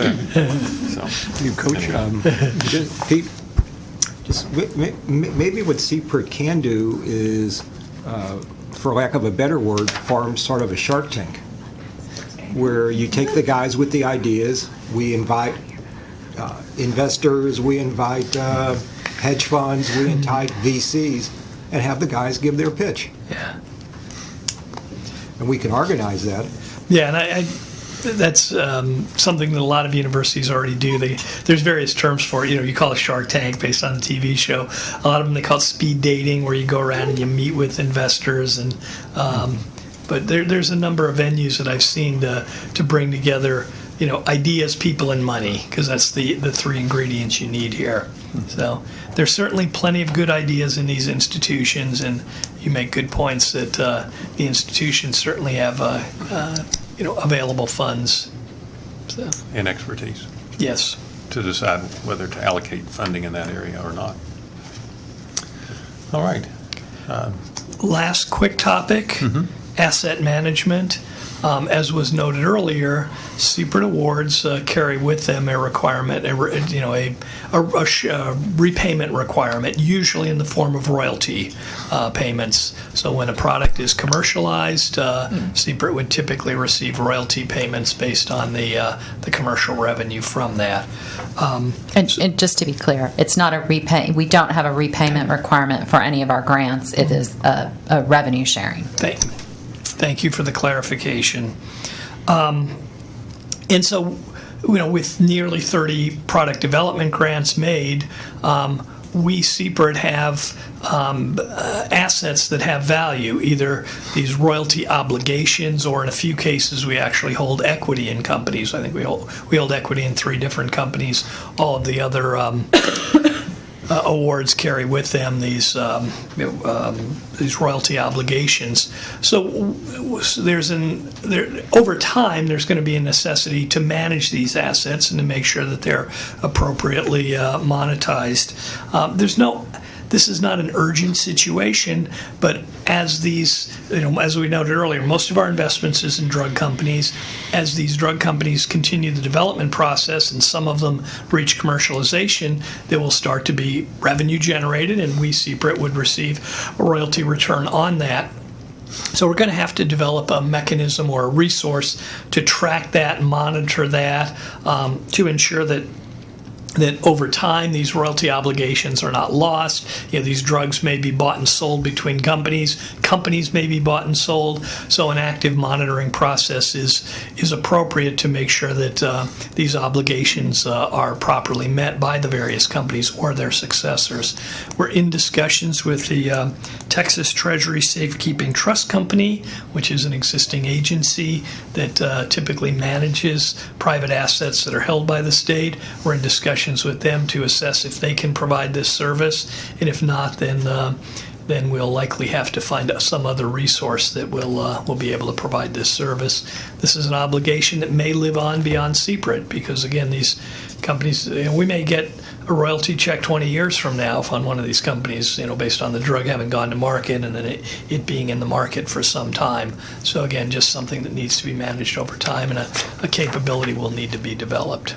So we've done a quick review. We've looked at all of the companies. One assessment is still underway. All of the others, the vast majority obviously don't have any commercial products, so there's no current royalty obligation due. All of the rest, if they do have a commercial product, they are in compliance with that. Again, with one assessment still underway. So no near-term issue, but longer term, it's a capability that CPRIT's going to have to develop. And these typically are more accounting and financial areas or realms of assessment.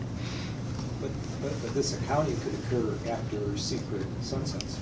It may. That's correct. That's what I'm saying. There's going to have to be. There will be, any way you look at it, if we were to sunset at our current date of August 31, 2021, there's going to have to be an ongoing grant monitoring group, because we will have grants that would live on, and certainly the revenue sharing aspects of what do we have, over 1,000 grants now are going to live on beyond us, and that is a normal step of the sunset process where they take that into consideration and how they would do that.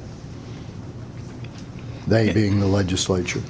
Yeah, and this is something that, to Mr. Guerin's point, the universities typically have this capability because they have numerous licenses, and those licenses often carry analogous royalty obligations. So they have these capabilities, and we'll need to find somebody to provide that for CPRIT.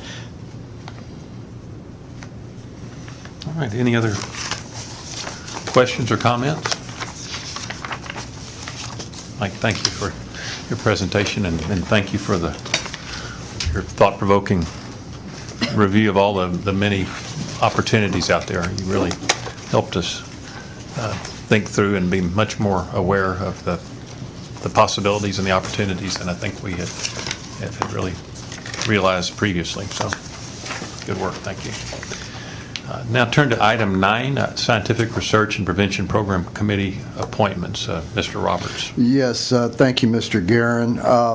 Appointees are behind tab 6, as you pointed out. They have been recommended by the Nominations Subcommittee, and they were all reviewed by the Academic Research, Prevention, and Product Development Research Subcommittees, and I recommend approval. Do I have a motion? So one question. Okay. On Glenn Begley, does he live in the U.S. or Australia?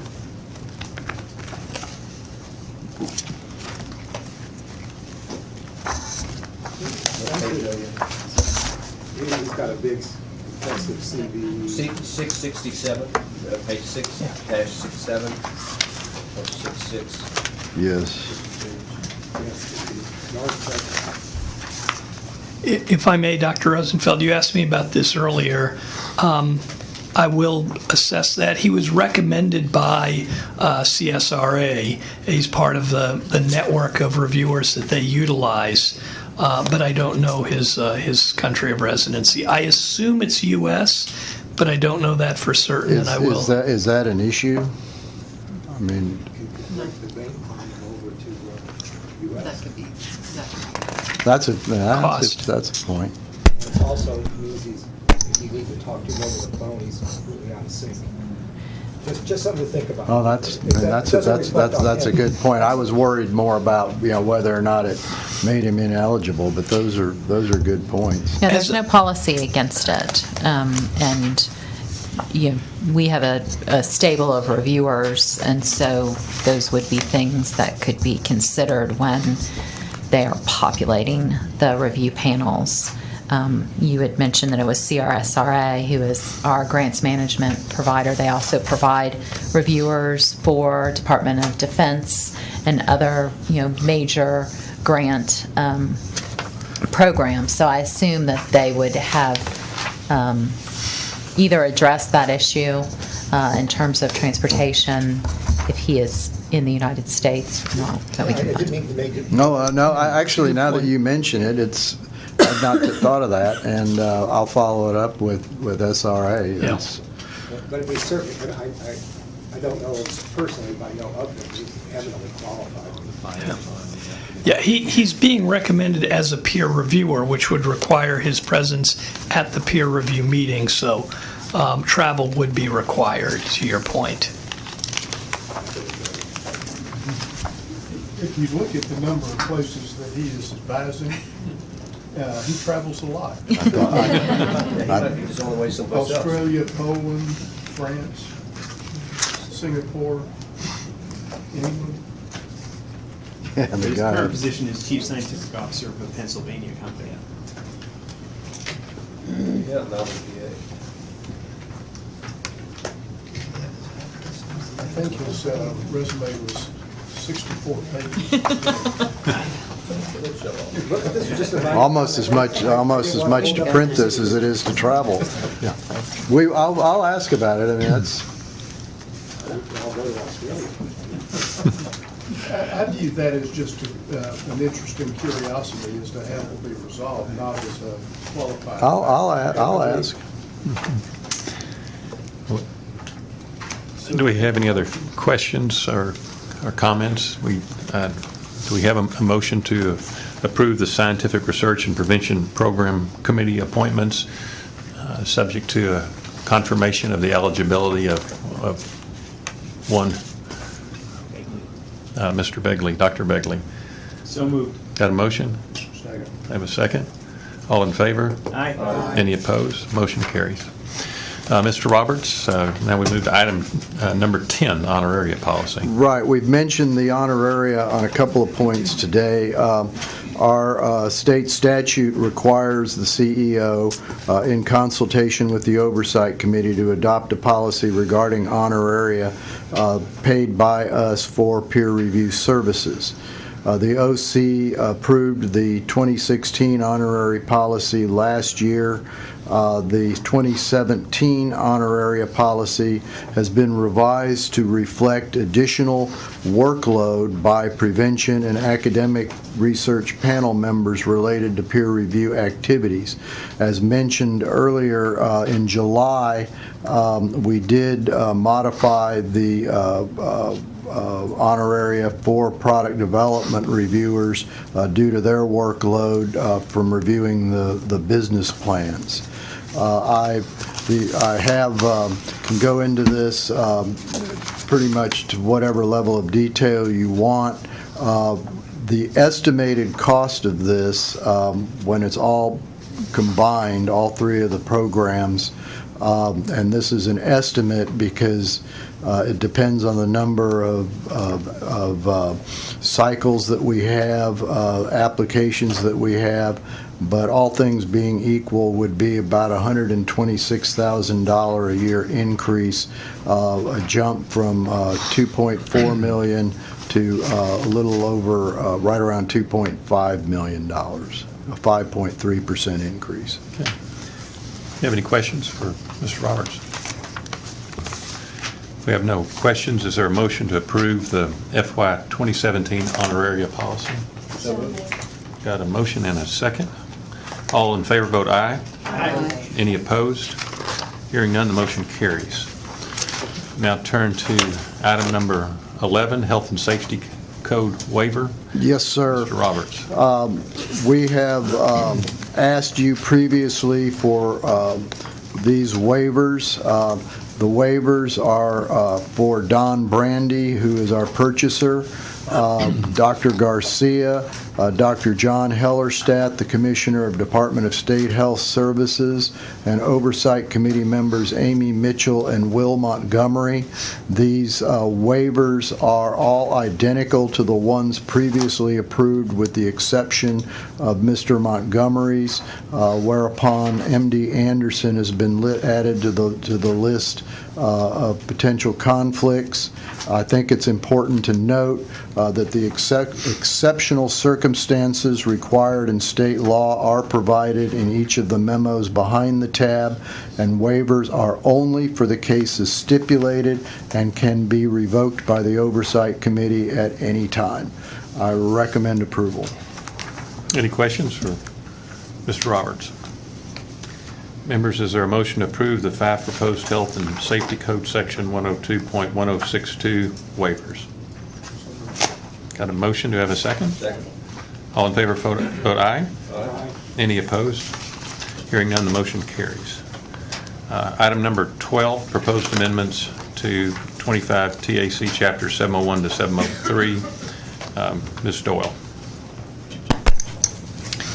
Mr. Chair, Oversight Committee members, earlier this year, CPRIT staff, all of CPRIT staff, from the programs to the grant accountants to the grant specialist to compliance and operations, all participated in a review of our administrative rules and our processes. As a result of that comprehensive review, we have 53 rule changes that are recommended and those 53 changes affect 27 rules, including 6 new rules and 1 new subsection. Most of the changes that are made are non-substantive or clarifying. Most of the time we are updating the rule to make it consistent with the process that we are already using. For example, the change to 702.13, which is disclosure of conflict of interest. Our statute requires that when Oversight Committee members have a conflict of interest, they put it in writing to the CEO and submit it to the CEO. Well, you know that you fill out the information on the portal, and that information then is reported to the CEO. It's reported publicly. So we have revised our rule to reflect that the way that you are notifying the CEO is by filling out the portal. So it's not changing a process that we already have in place. It is being the bridge between the statute and our administrative rule. I provided a table that starts on page 9.3 in your packet that lists all of the changes. Some of those changes are highlighted in yellow, and unless an Oversight Committee member has a question on the non-substantive or the clarifying changes, I'll just address the changes in yellow. These are the substantive changes, usually because they are new rules. You mean we don't get to go through all 53? Well, I'm certainly happy to do so. There's a pop quiz afterwards. So the first one is 70119. Previously, this was advance payment of grant funds.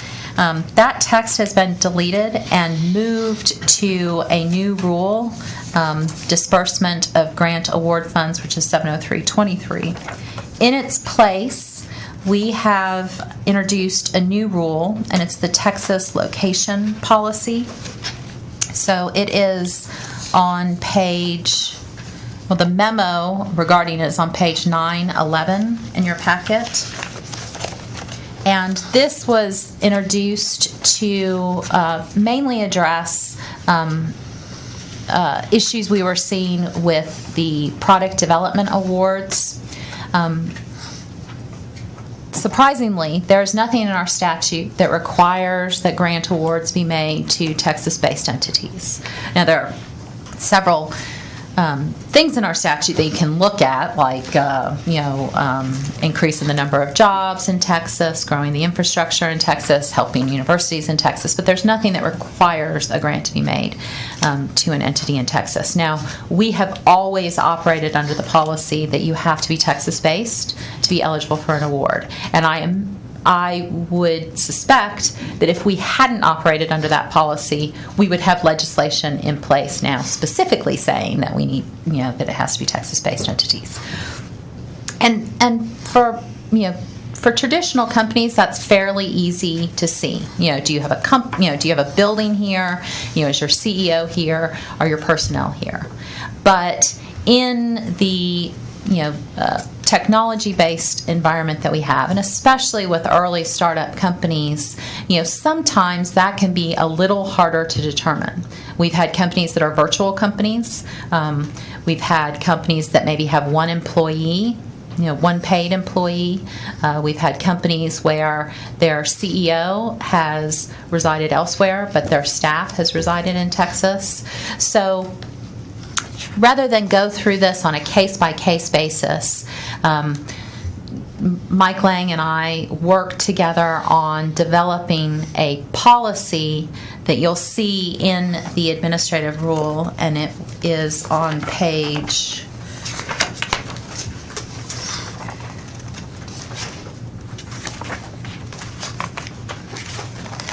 It's on page 9-26. And like I said, there is also a memo that explains how we developed each of these criteria. And I could just add something, just for the comfort of those on the Oversight Committee who aren't on the Governance Committee. This was discussed at extraordinary length in the Governance Committee, and the chair is here, and he may want to offer what the final conclusion was. But it's, when you see this list, it could promote a lot of discussion, and I don't want to cut that off, but it was discussed in detail for quite a long period of time, and I think rather than work through every aspect of it, I'd like to just ask the chairman of that committee to recap the committee's assessment of this one provision. This one was discussed at length, and it was noted that there were a number of characteristics that needed to be taken into consideration. And some seem to be to carry more weight than others, but there was consensus that a majority had to be met in order to qualify. And I think that's the kind of the summation of it. But you can look at these, and it's pretty hard to argue against any of them, but my sense is that if you have a clear majority that are met, then that would qualify as a Texas-based company. Is that fair, Kristen? That's correct. And by putting this in place in a rule, it allows us to establish processes associated with it. Obviously, we will put this in the application and have applicants who are applying for product development grant awards up front identify which criteria they fulfill. If they are recommended for an award, then the criteria will be incorporated as part of their grant award contract. And compliance under Mr. Burgess's team will then be assessing the compliance with the criteria that they have indicated that they fulfill. We also require them to include it as part of their annual progress reports. And the recommendation of the Nominating Governance Committee was, Mr. Holmes, as I recall, it was unanimous, and it did approve this recommendation. It was unanimous and approved this recommendation. Okay.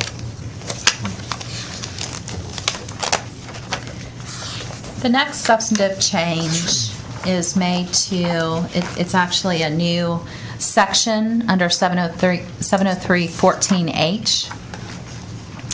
And this authorizes CPRIT to deobligate grant award funds that are not spent. It is substantive in the sense that this allows us now the authority for a grant that maybe was made for $3 million, but once the grant was completed, all of the projects have been turned in, and the grant has ended, they only spent $2.5 million. That remaining $500,000 right now is obligated to that award, even though the award is terminated. Now, with this authority in the rule, we will be able to deobligate that $500,000, and it goes back into what we refer to as the bucket of money that's available to make additional awards.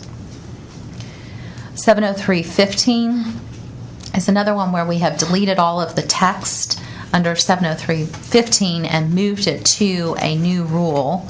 And in its place, we have introduced fiscal policies applicable to grant awards.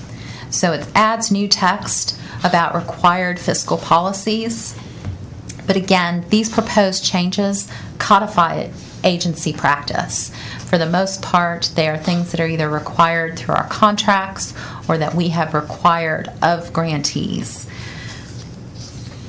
Similarly, we have 703.23, which is a new rule, and it talks about disbursement of grant funds. So this is where we have moved all of the text on advancement of grant funds, but it also talks about how we disperse grant funds for the majority of our grants, which is through reimbursement. Rule 703.24, which is new, is financial status reports. And again, we have had various provisions about the financial status reports. This is what's filed with the agency that tells grantees how they are spending the grant award money. We have taken those various provisions from rules and moved them all into this section and added additional text that clarifies the policies that we have regarding financial status reports. Again, we're not changing existing practices, but we're codifying in one place. Similarly, for 703.25, this is the grant award budget. So it is taking things that we have already in our grant award contract and in other parts of the rules and putting them all in one place for the grantee. 703.26 also talks about our policies in terms of allowable costs, which naturally gets us into a discussion of what's an unallowable cost. And so we have a listing of the unallowable costs. This previously was under the rule multi-year contracts, which is not necessarily the easiest place to find it, so we put them all in one place. One other change that I would like to note for the Oversight Committee, as the Chair and Mr. Holmes have discussed, all of these proposed changes were brought to the Board Governance Subcommittee, and the Board Governance Subcommittee did recommend approval for the Oversight Committee. After the Board Subcommittee met, we received some additional guidance from our internal auditor regarding agreed upon procedures for audits. So it is helpful for our grantees to have that guidance. Many of our grantees have fiscal years that end August 31st. So having that guidance now in the form of a proposed rule while they are getting ready to prepare their audits would be helpful. Normally, I would have held a change in a rule that had not been proposed to the Board Governance Subcommittee until our next Oversight Committee, but because of the issues related to getting both this change and the change that the Board Governance Subcommittee had already seen under 703.13, which increases the trigger amount for audits from $500,000 to $750,000, which mirrors the change that has been made in federal law and under the grants management standards. We wanted to get those changes in place now while we have grantees that are considering their audits and to be made. So all of the changes have been recommended by the Board Governance Subcommittee with the exception of this one change to 703.13A1, or 703.13, which was made after the Board Governance Subcommittee. Any questions for Ms. Doyle? Just as a matter of process, do I understand that if we accept these changes, then it'll go to public review for 30 days and then will be finalized thereafter? Is that how the process works? So, thank you for the question. Yes, these are proposed rules. So, this is preliminary approval just for publication. We publish these in the Texas Register. We also post them on our website and invite comments. Once we receive those comments, we leave the comment period open for at least 30 days. Once we receive those comments, then I'll bring the comments and any changes to the Oversight Committee in November, and then you'll have the opportunity to finally adopt the rule changes in November. Okay, any other questions for Ms. Doyle? Is there a motion to approve the publication of the proposed changes to Texas Administrative Code Chapter 701 to 703 in the Texas Register? So moved. Second. A motion and a second. All in favor vote aye. Aye. Any opposed? Hearing none, the motion carries. Okay, item number 13, we've already done, Internal Auditor Report. Now go to item 14, Chief Operating Officer Report. Ms. McConnell.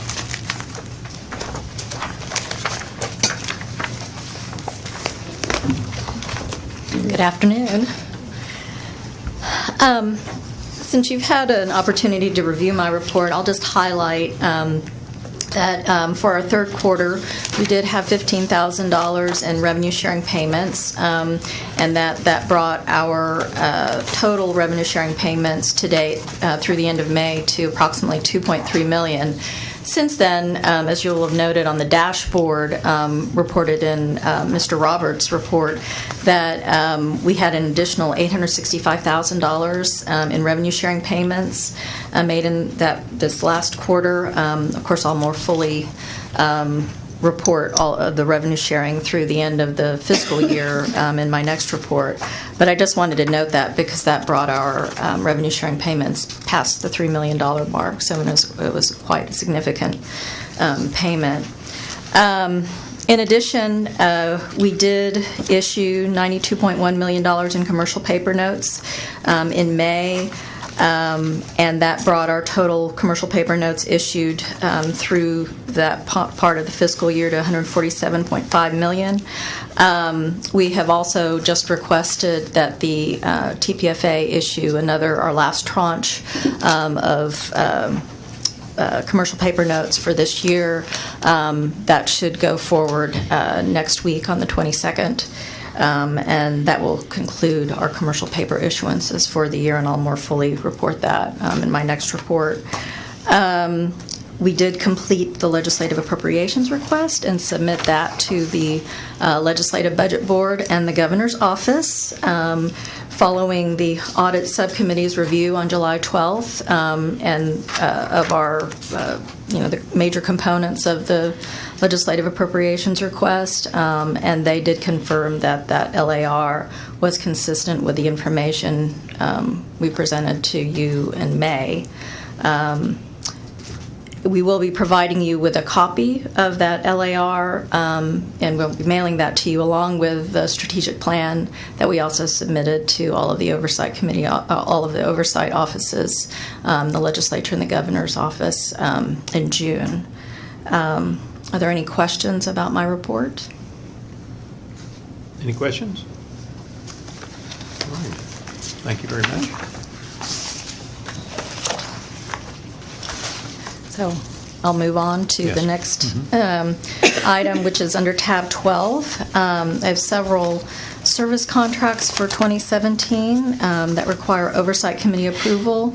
Our due diligence services contract with Icon Clinical Research for $309,000, and that does include a 3% increase for those applications that they review. The economic assessment of the cost of cancer in Texas with the Perriman Group for $150,000. An outside legal services contract with Udell Isidore for $200,000, and that's in addition to an increase this fiscal year of $45,000 to the FY16 contract, bringing the FY16 contract up to $245,000, and then, of course, in 2017. Moving forward with a $200,000 contract. And then the Strategic Communications Program Services with Hahn Public Communications for a little bit over $149,000. All of these are renewals of contracts, so these are not new contracts. And I will also note that I will be sending you all a request to verify that you have no financial interest in any of these companies, and I appreciate your response to my emails on an ongoing basis. Are there any questions about any of these contracts?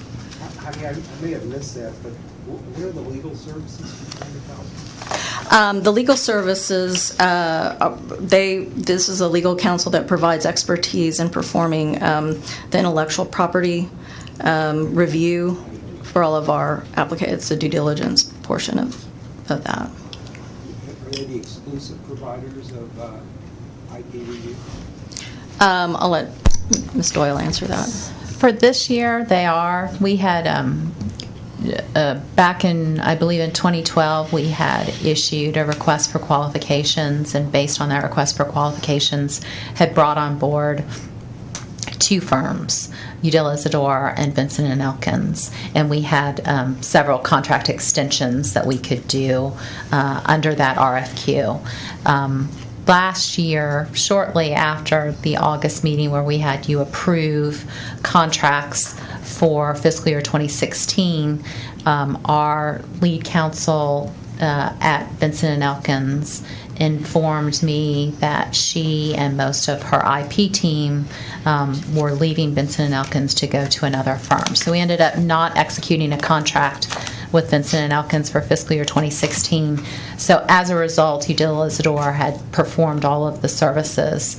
While we need to do an amendment to increase their contract by $45,000 for this year, we also are using our last option to extend the contract for fiscal year 2017. However, we just issued another request for qualifications, I believe on Monday, so that we can add additional firms.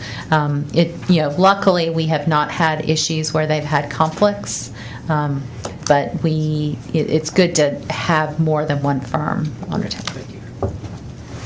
Any other questions for either Ms. Doyle or Ms. McConnell or the Audit Committee? I have one question. Sorry. Dr. Rice? Could we go back to tab 11, page 11-3? and this may be a small question, but Heidi, I wondered, how do we audit, or who audits the numbers that are sort of at the top 2/3 of this? You know, we have obviously lots of audits that look at all kinds of different things, which we discussed an hour or so ago, but I just wondered, like this kind of spreadsheet, what is this audited somewhere that we get a report on, or how does that work? The report and the spreadsheet isn't necessarily audited, but the expenditures made within it through expenditure audits are audited. And particularly, it is more of a detailed audit in that sense. I mean, they're looking at the expenditures of particularly our contracts, service contracts, any of the kinds. But they do look, they sample expenditures, both of our grants, and so that through those audits, they are verifying that, these numbers ultimately are rolling up correctly. Okay, thank you. I just I haven't seen that surface up. This is kind of the indirect administration costs. I don't know where that is. Is that the LBB report, right? Yes. And I will say that we also have to actually reconcile every year through our annual financial report, which we go through the controller's office, and we are an internal reporting agency through the Uniform Statewide Accounting System, the USAS system. So we are essentially under the guise in that accounting system, and then our annual financial report, which rolls up to the consolidated annual financial report for the state of all state agency expenditures. There is a reconciliation process that goes through that. So all of these numbers actually filter through the system and are reconciled in that process, which we're getting ready to go through. So does that, council, mean that the audit committee is meeting its oversight requirements to put a check on that page based on that discussion, which I understood none of? We certainly. I'm making a little tongue in cheek there. I apologize. We did. You all understood it? Okay. Trying to lean away from the microphone. We certainly get audited quite a lot. And we also have the independent financial audit that takes place that the audit committee sees. That one's the one that's your favorite because it usually comes up right at Christmas time when we'll have to meet.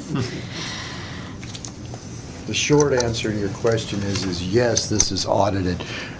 I don't think the audit subcommittee necessarily sees this document this way because this is in a format required by the Legislative Budget Board, but the numbers, as she's pointing out, do have to reconcile with the comptroller's numbers, and the comptroller is the state's chief financial officer, and then all of this gets wrapped up in the financial audit that verifies the truth in reporting requirements. Thank you. All right, any other questions or comments? If there's no objection, the Oversight Committee will take up all three contracts in one motion. Members, is there a motion to approve contracts with Icon Clinical Research, the Perryman Group, Udell Isidore, and Hahn Public Communications? So moved. Got a motion and a second? All in favor? Any opposed? Motion carries. Thank you. Item number 16 is subcommittee business. Mr. Roberts and Dr. Mulrow will present the Diversity Committee report, which is behind tab 13 in your agenda packet. How do you want to proceed, Dr. Mulrow? I'll just say that the Diversity Subcommittee met August 5th and talked about diversity issues and how they were integral to CPRIT's mandate and strategic priorities.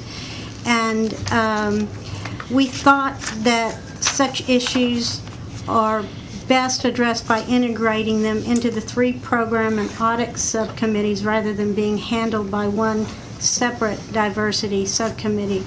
Therefore, the Diversity Subcommittee is formally recommending that its charges be transferred to the Academic Research, Product Development Research, Prevention, and Audit subcommittees. The subcommittee also recommends that the Oversight Committee emphasize the belief that these program subcommittees are better positioned to strengthen and facilitate diversity policies than having a single siloed subcommittee dedicated to such issues. Since each Oversight Committee member is required to be a member of one of the 3 program subcommittees, transferring these charges also broadens OC membership discussion of and participation in diversity issues. Mr. Roberts, do you want to make any comments before we turn it over to the Oversight Committee to ask questions? Or I think that I think Dr. Mulrow encapsulated the recommendations. This has now been discussed in each of the subcommittees that are affected by it. One thing that did come up when we were discussing it in the Product Development Subcommittee is that Dr. Rice thought that there would be a value to the staff taking the product of the subcommittees and encapsulating it into some kind of annual report. I think that there is merit to that. And I think that what I would recommend is if that is the Oversight Committee's wish, that we do that in our existing annual report that is due at the end of each January, and that the first time that we actually make this report would be in the report on January of 2018, which would give each of the subcommittees a year in order to identify the data requirement needs and how they would each what issues they identify as they want to address and how to go about doing it. Okay. Any questions or comments? Mr. Holmes? This was also discussed at the Governance Committee, and there was a strong feeling that this would strengthen CPRIT's efforts at diversity. I think Dee particularly felt like it was an improvement. Thank you. And Dr. Mulrow, thank you for, you've led that committee from the time you've come on the Oversight Committee on the board, and thank you for your committed and determined leadership in that area, and your recommendation that it would be our goals and our commitment to diversity would be better served by distributing those responsibilities across the committee. I certainly, you've lived and worked those issues as long as you've been on the Oversight Committee, and I know your recommendation carries great weight with all of us. Have any other questions, any other comments? I do have a motion to approve the proposed reassignment of diversity subcommittee responsibilities to the scientific research, product development, prevention, and audit subcommittees. So moved. Got a motion? Got a second? All in favor, please vote aye. Aye. Any opposed? Hearing none, the motion carries. Do I have a motion to approve? No, we haven't. Pardon me one second. Yeah, we've got a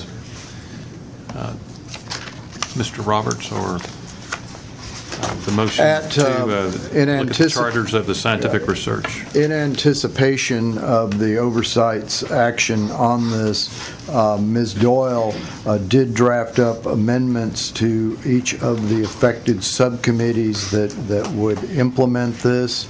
The beginning on page 13.5, and they're identified in red, and I will entertain any questions you may have about those, but would recommend that the charters be modified pursuant to these documents. Ms. Doyle, would you like to speak quickly to those? Yes, the only thing that I would add was I went to the diversity subcommittee charter and took the language from that charter to move into each of the subcommittee charters. So it's not new language, it's what was already in the diversity subcommittee charter. Okay. Do I have a motion to approve the proposed amendments to the charters of the scientific research, product development, prevention, and audit subcommittee charters? Got a motion? Do I have a second? Second. Got a motion and a second. All in favor, vote aye. Aye. Any opposed?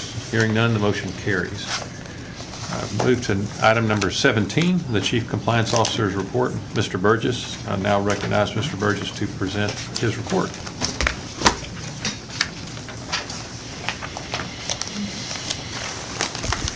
Hello again. I can think of no better way to end a lengthy OC meeting than to punt it to the compliance guy. You're not the end. Almost. I will attempt to be engaging, informative, and efficient in my report. My report starts again behind tab 14, and one of the areas of focus for the compliance program is monitoring report submission from our grantees, and I provided for this, there you go, on page 14-4 and also on the screen, a graph of delinquent reports for this fiscal year to date up through the end of July, and you can see that we are on a downward trend. And I really attribute that to the great work that our grant accountants are doing, our compliance specialists, working with our grantees, really trying to be proactive. And so we're very proud of this number. I don't know where it'll stop, but we're assuming it'll land under the 5% mark. On average, we have about 570 reports that are due every month, and so this represents a very small percentage. Also, Great progress. Thank you, sir. Thank you. Also, as part of the compliance program, we perform desk reviews and on-site reviews, and these are the result of our internal grant compliance risk assessment that we perform annually, and we prioritize 1, 2, and 3. And our priority 1s receive on-site reviews, and the remaining 2s and 3s receive desk reviews. And we performed about 250 desk reviews so far this fiscal year, 39 this past quarter. And we're currently working with just 2 grantees to remediate findings. The data shows us that of the 248, roughly 250 grantees we've audited in a desk review, about 54% had at least one finding, but they have been, for the most part, very quick to remediate those. So again, we're only working with 2 grantees to remediate those findings.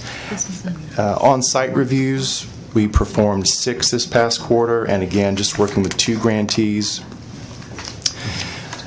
The findings for the on-site reviews are typically our product development and prevention grants, and they have most often less infrastructure and less structure in terms of policies and procedures. So we are finding some different issues with those, the way their vendor selection process, procurement procedures, subcontractor monitoring, debarment checks. These are all things we would require that we're working with some of our grantees on. And lastly, we conducted our second webinar of the fiscal year in June. We had about 140 folks registered for that. It was very successful. And as a result of the webinar we conducted in March and June, we developed a frequently asked questions document, and we posted that on our website as a resource for our grantees. And hopefully that will, be able to answer some of the common questions that they have.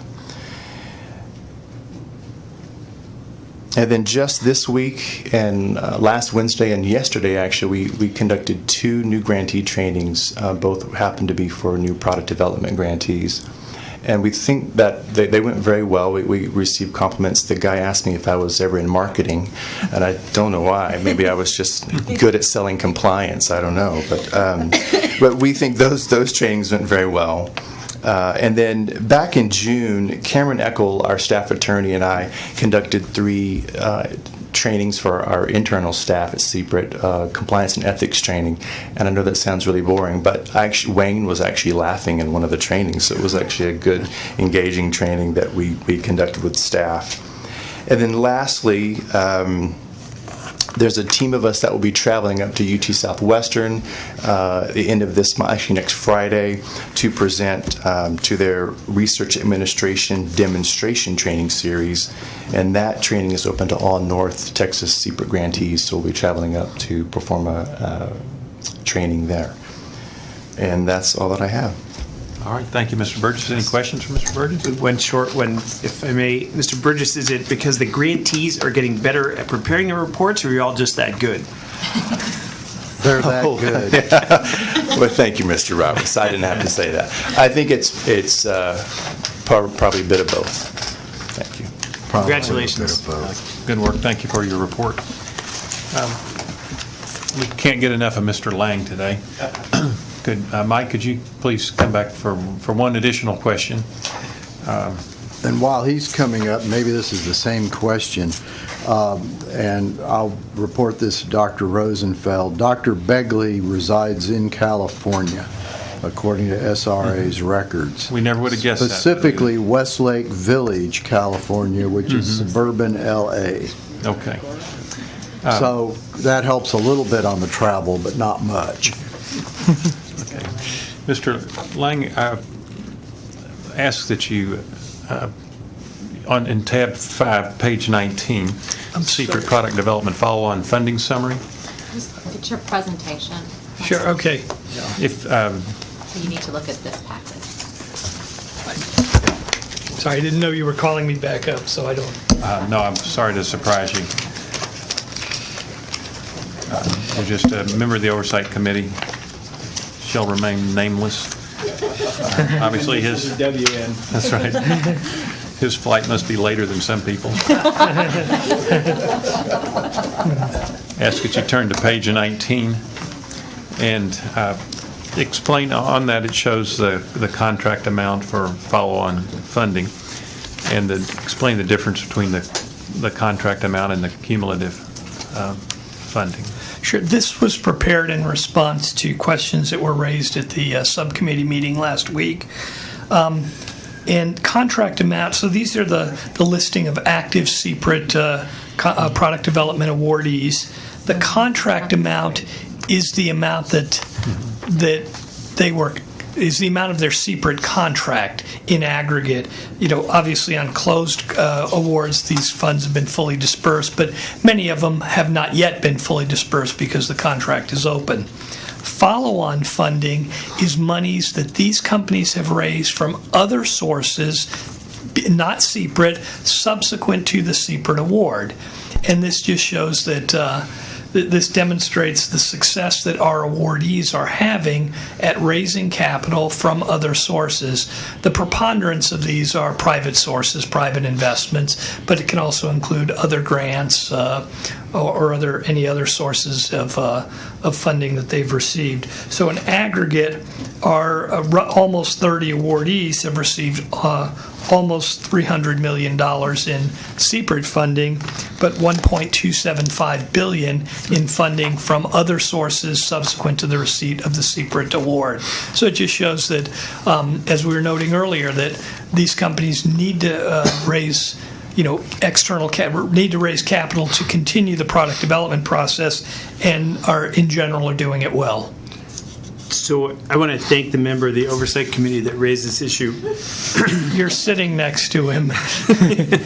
But this means that for $300 million, we brought $1.2 billion to the state of Texas, right? I mean, isn't this the reason I asked about this looks like a great selling point for us. We invested $300 million, and look at what we brought in because of that investment to these companies. Is that I don't want to misstate. That's absolutely correct. Right. We reported in each one of our quarterly achievements report document. The next iteration will be out in about a week to 10 days, and I pointed out every time I meet with the legislators. Whoops. This is one. So you're saying I should have known this before? I love no, and I'm going to be sharing with you folks the update of those briefing packages for your use as the months go on.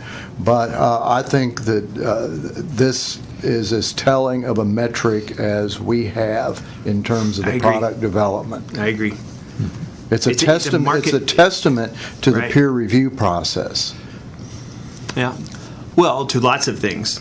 But it's a great way to say that the market recognizes that what we do has great value. Yes, sir. Well said. Thank you. This was really staged this way so we could put an exclamation point on this one data point with our. All right, any other questions of Mr. Lang? All right, thanks for. Thank you. Stay on your toes back there. You just never know. Yeah, I hear you. So, item number 18, going to ask Mr. Roberts and Dr. Garcia to. I'm going to let Dr. Garcia discuss the process for approving. Come on up. You're the guru. The 2017 on the program priorities. This shouldn't take long. Tab 15. So this is really just informational. It's the process that we're proposing and the timeline for updating and approving the 2017 program priorities. That work should have started this past week with the subcommittee's initial discussion of the 2016 priorities and any changes we would like to make to those. So I believe each of the subcommittees has started that discussion. We have between now and really early November to make final decisions and changes to the program priorities. The Oversight Committee will vote on those in November.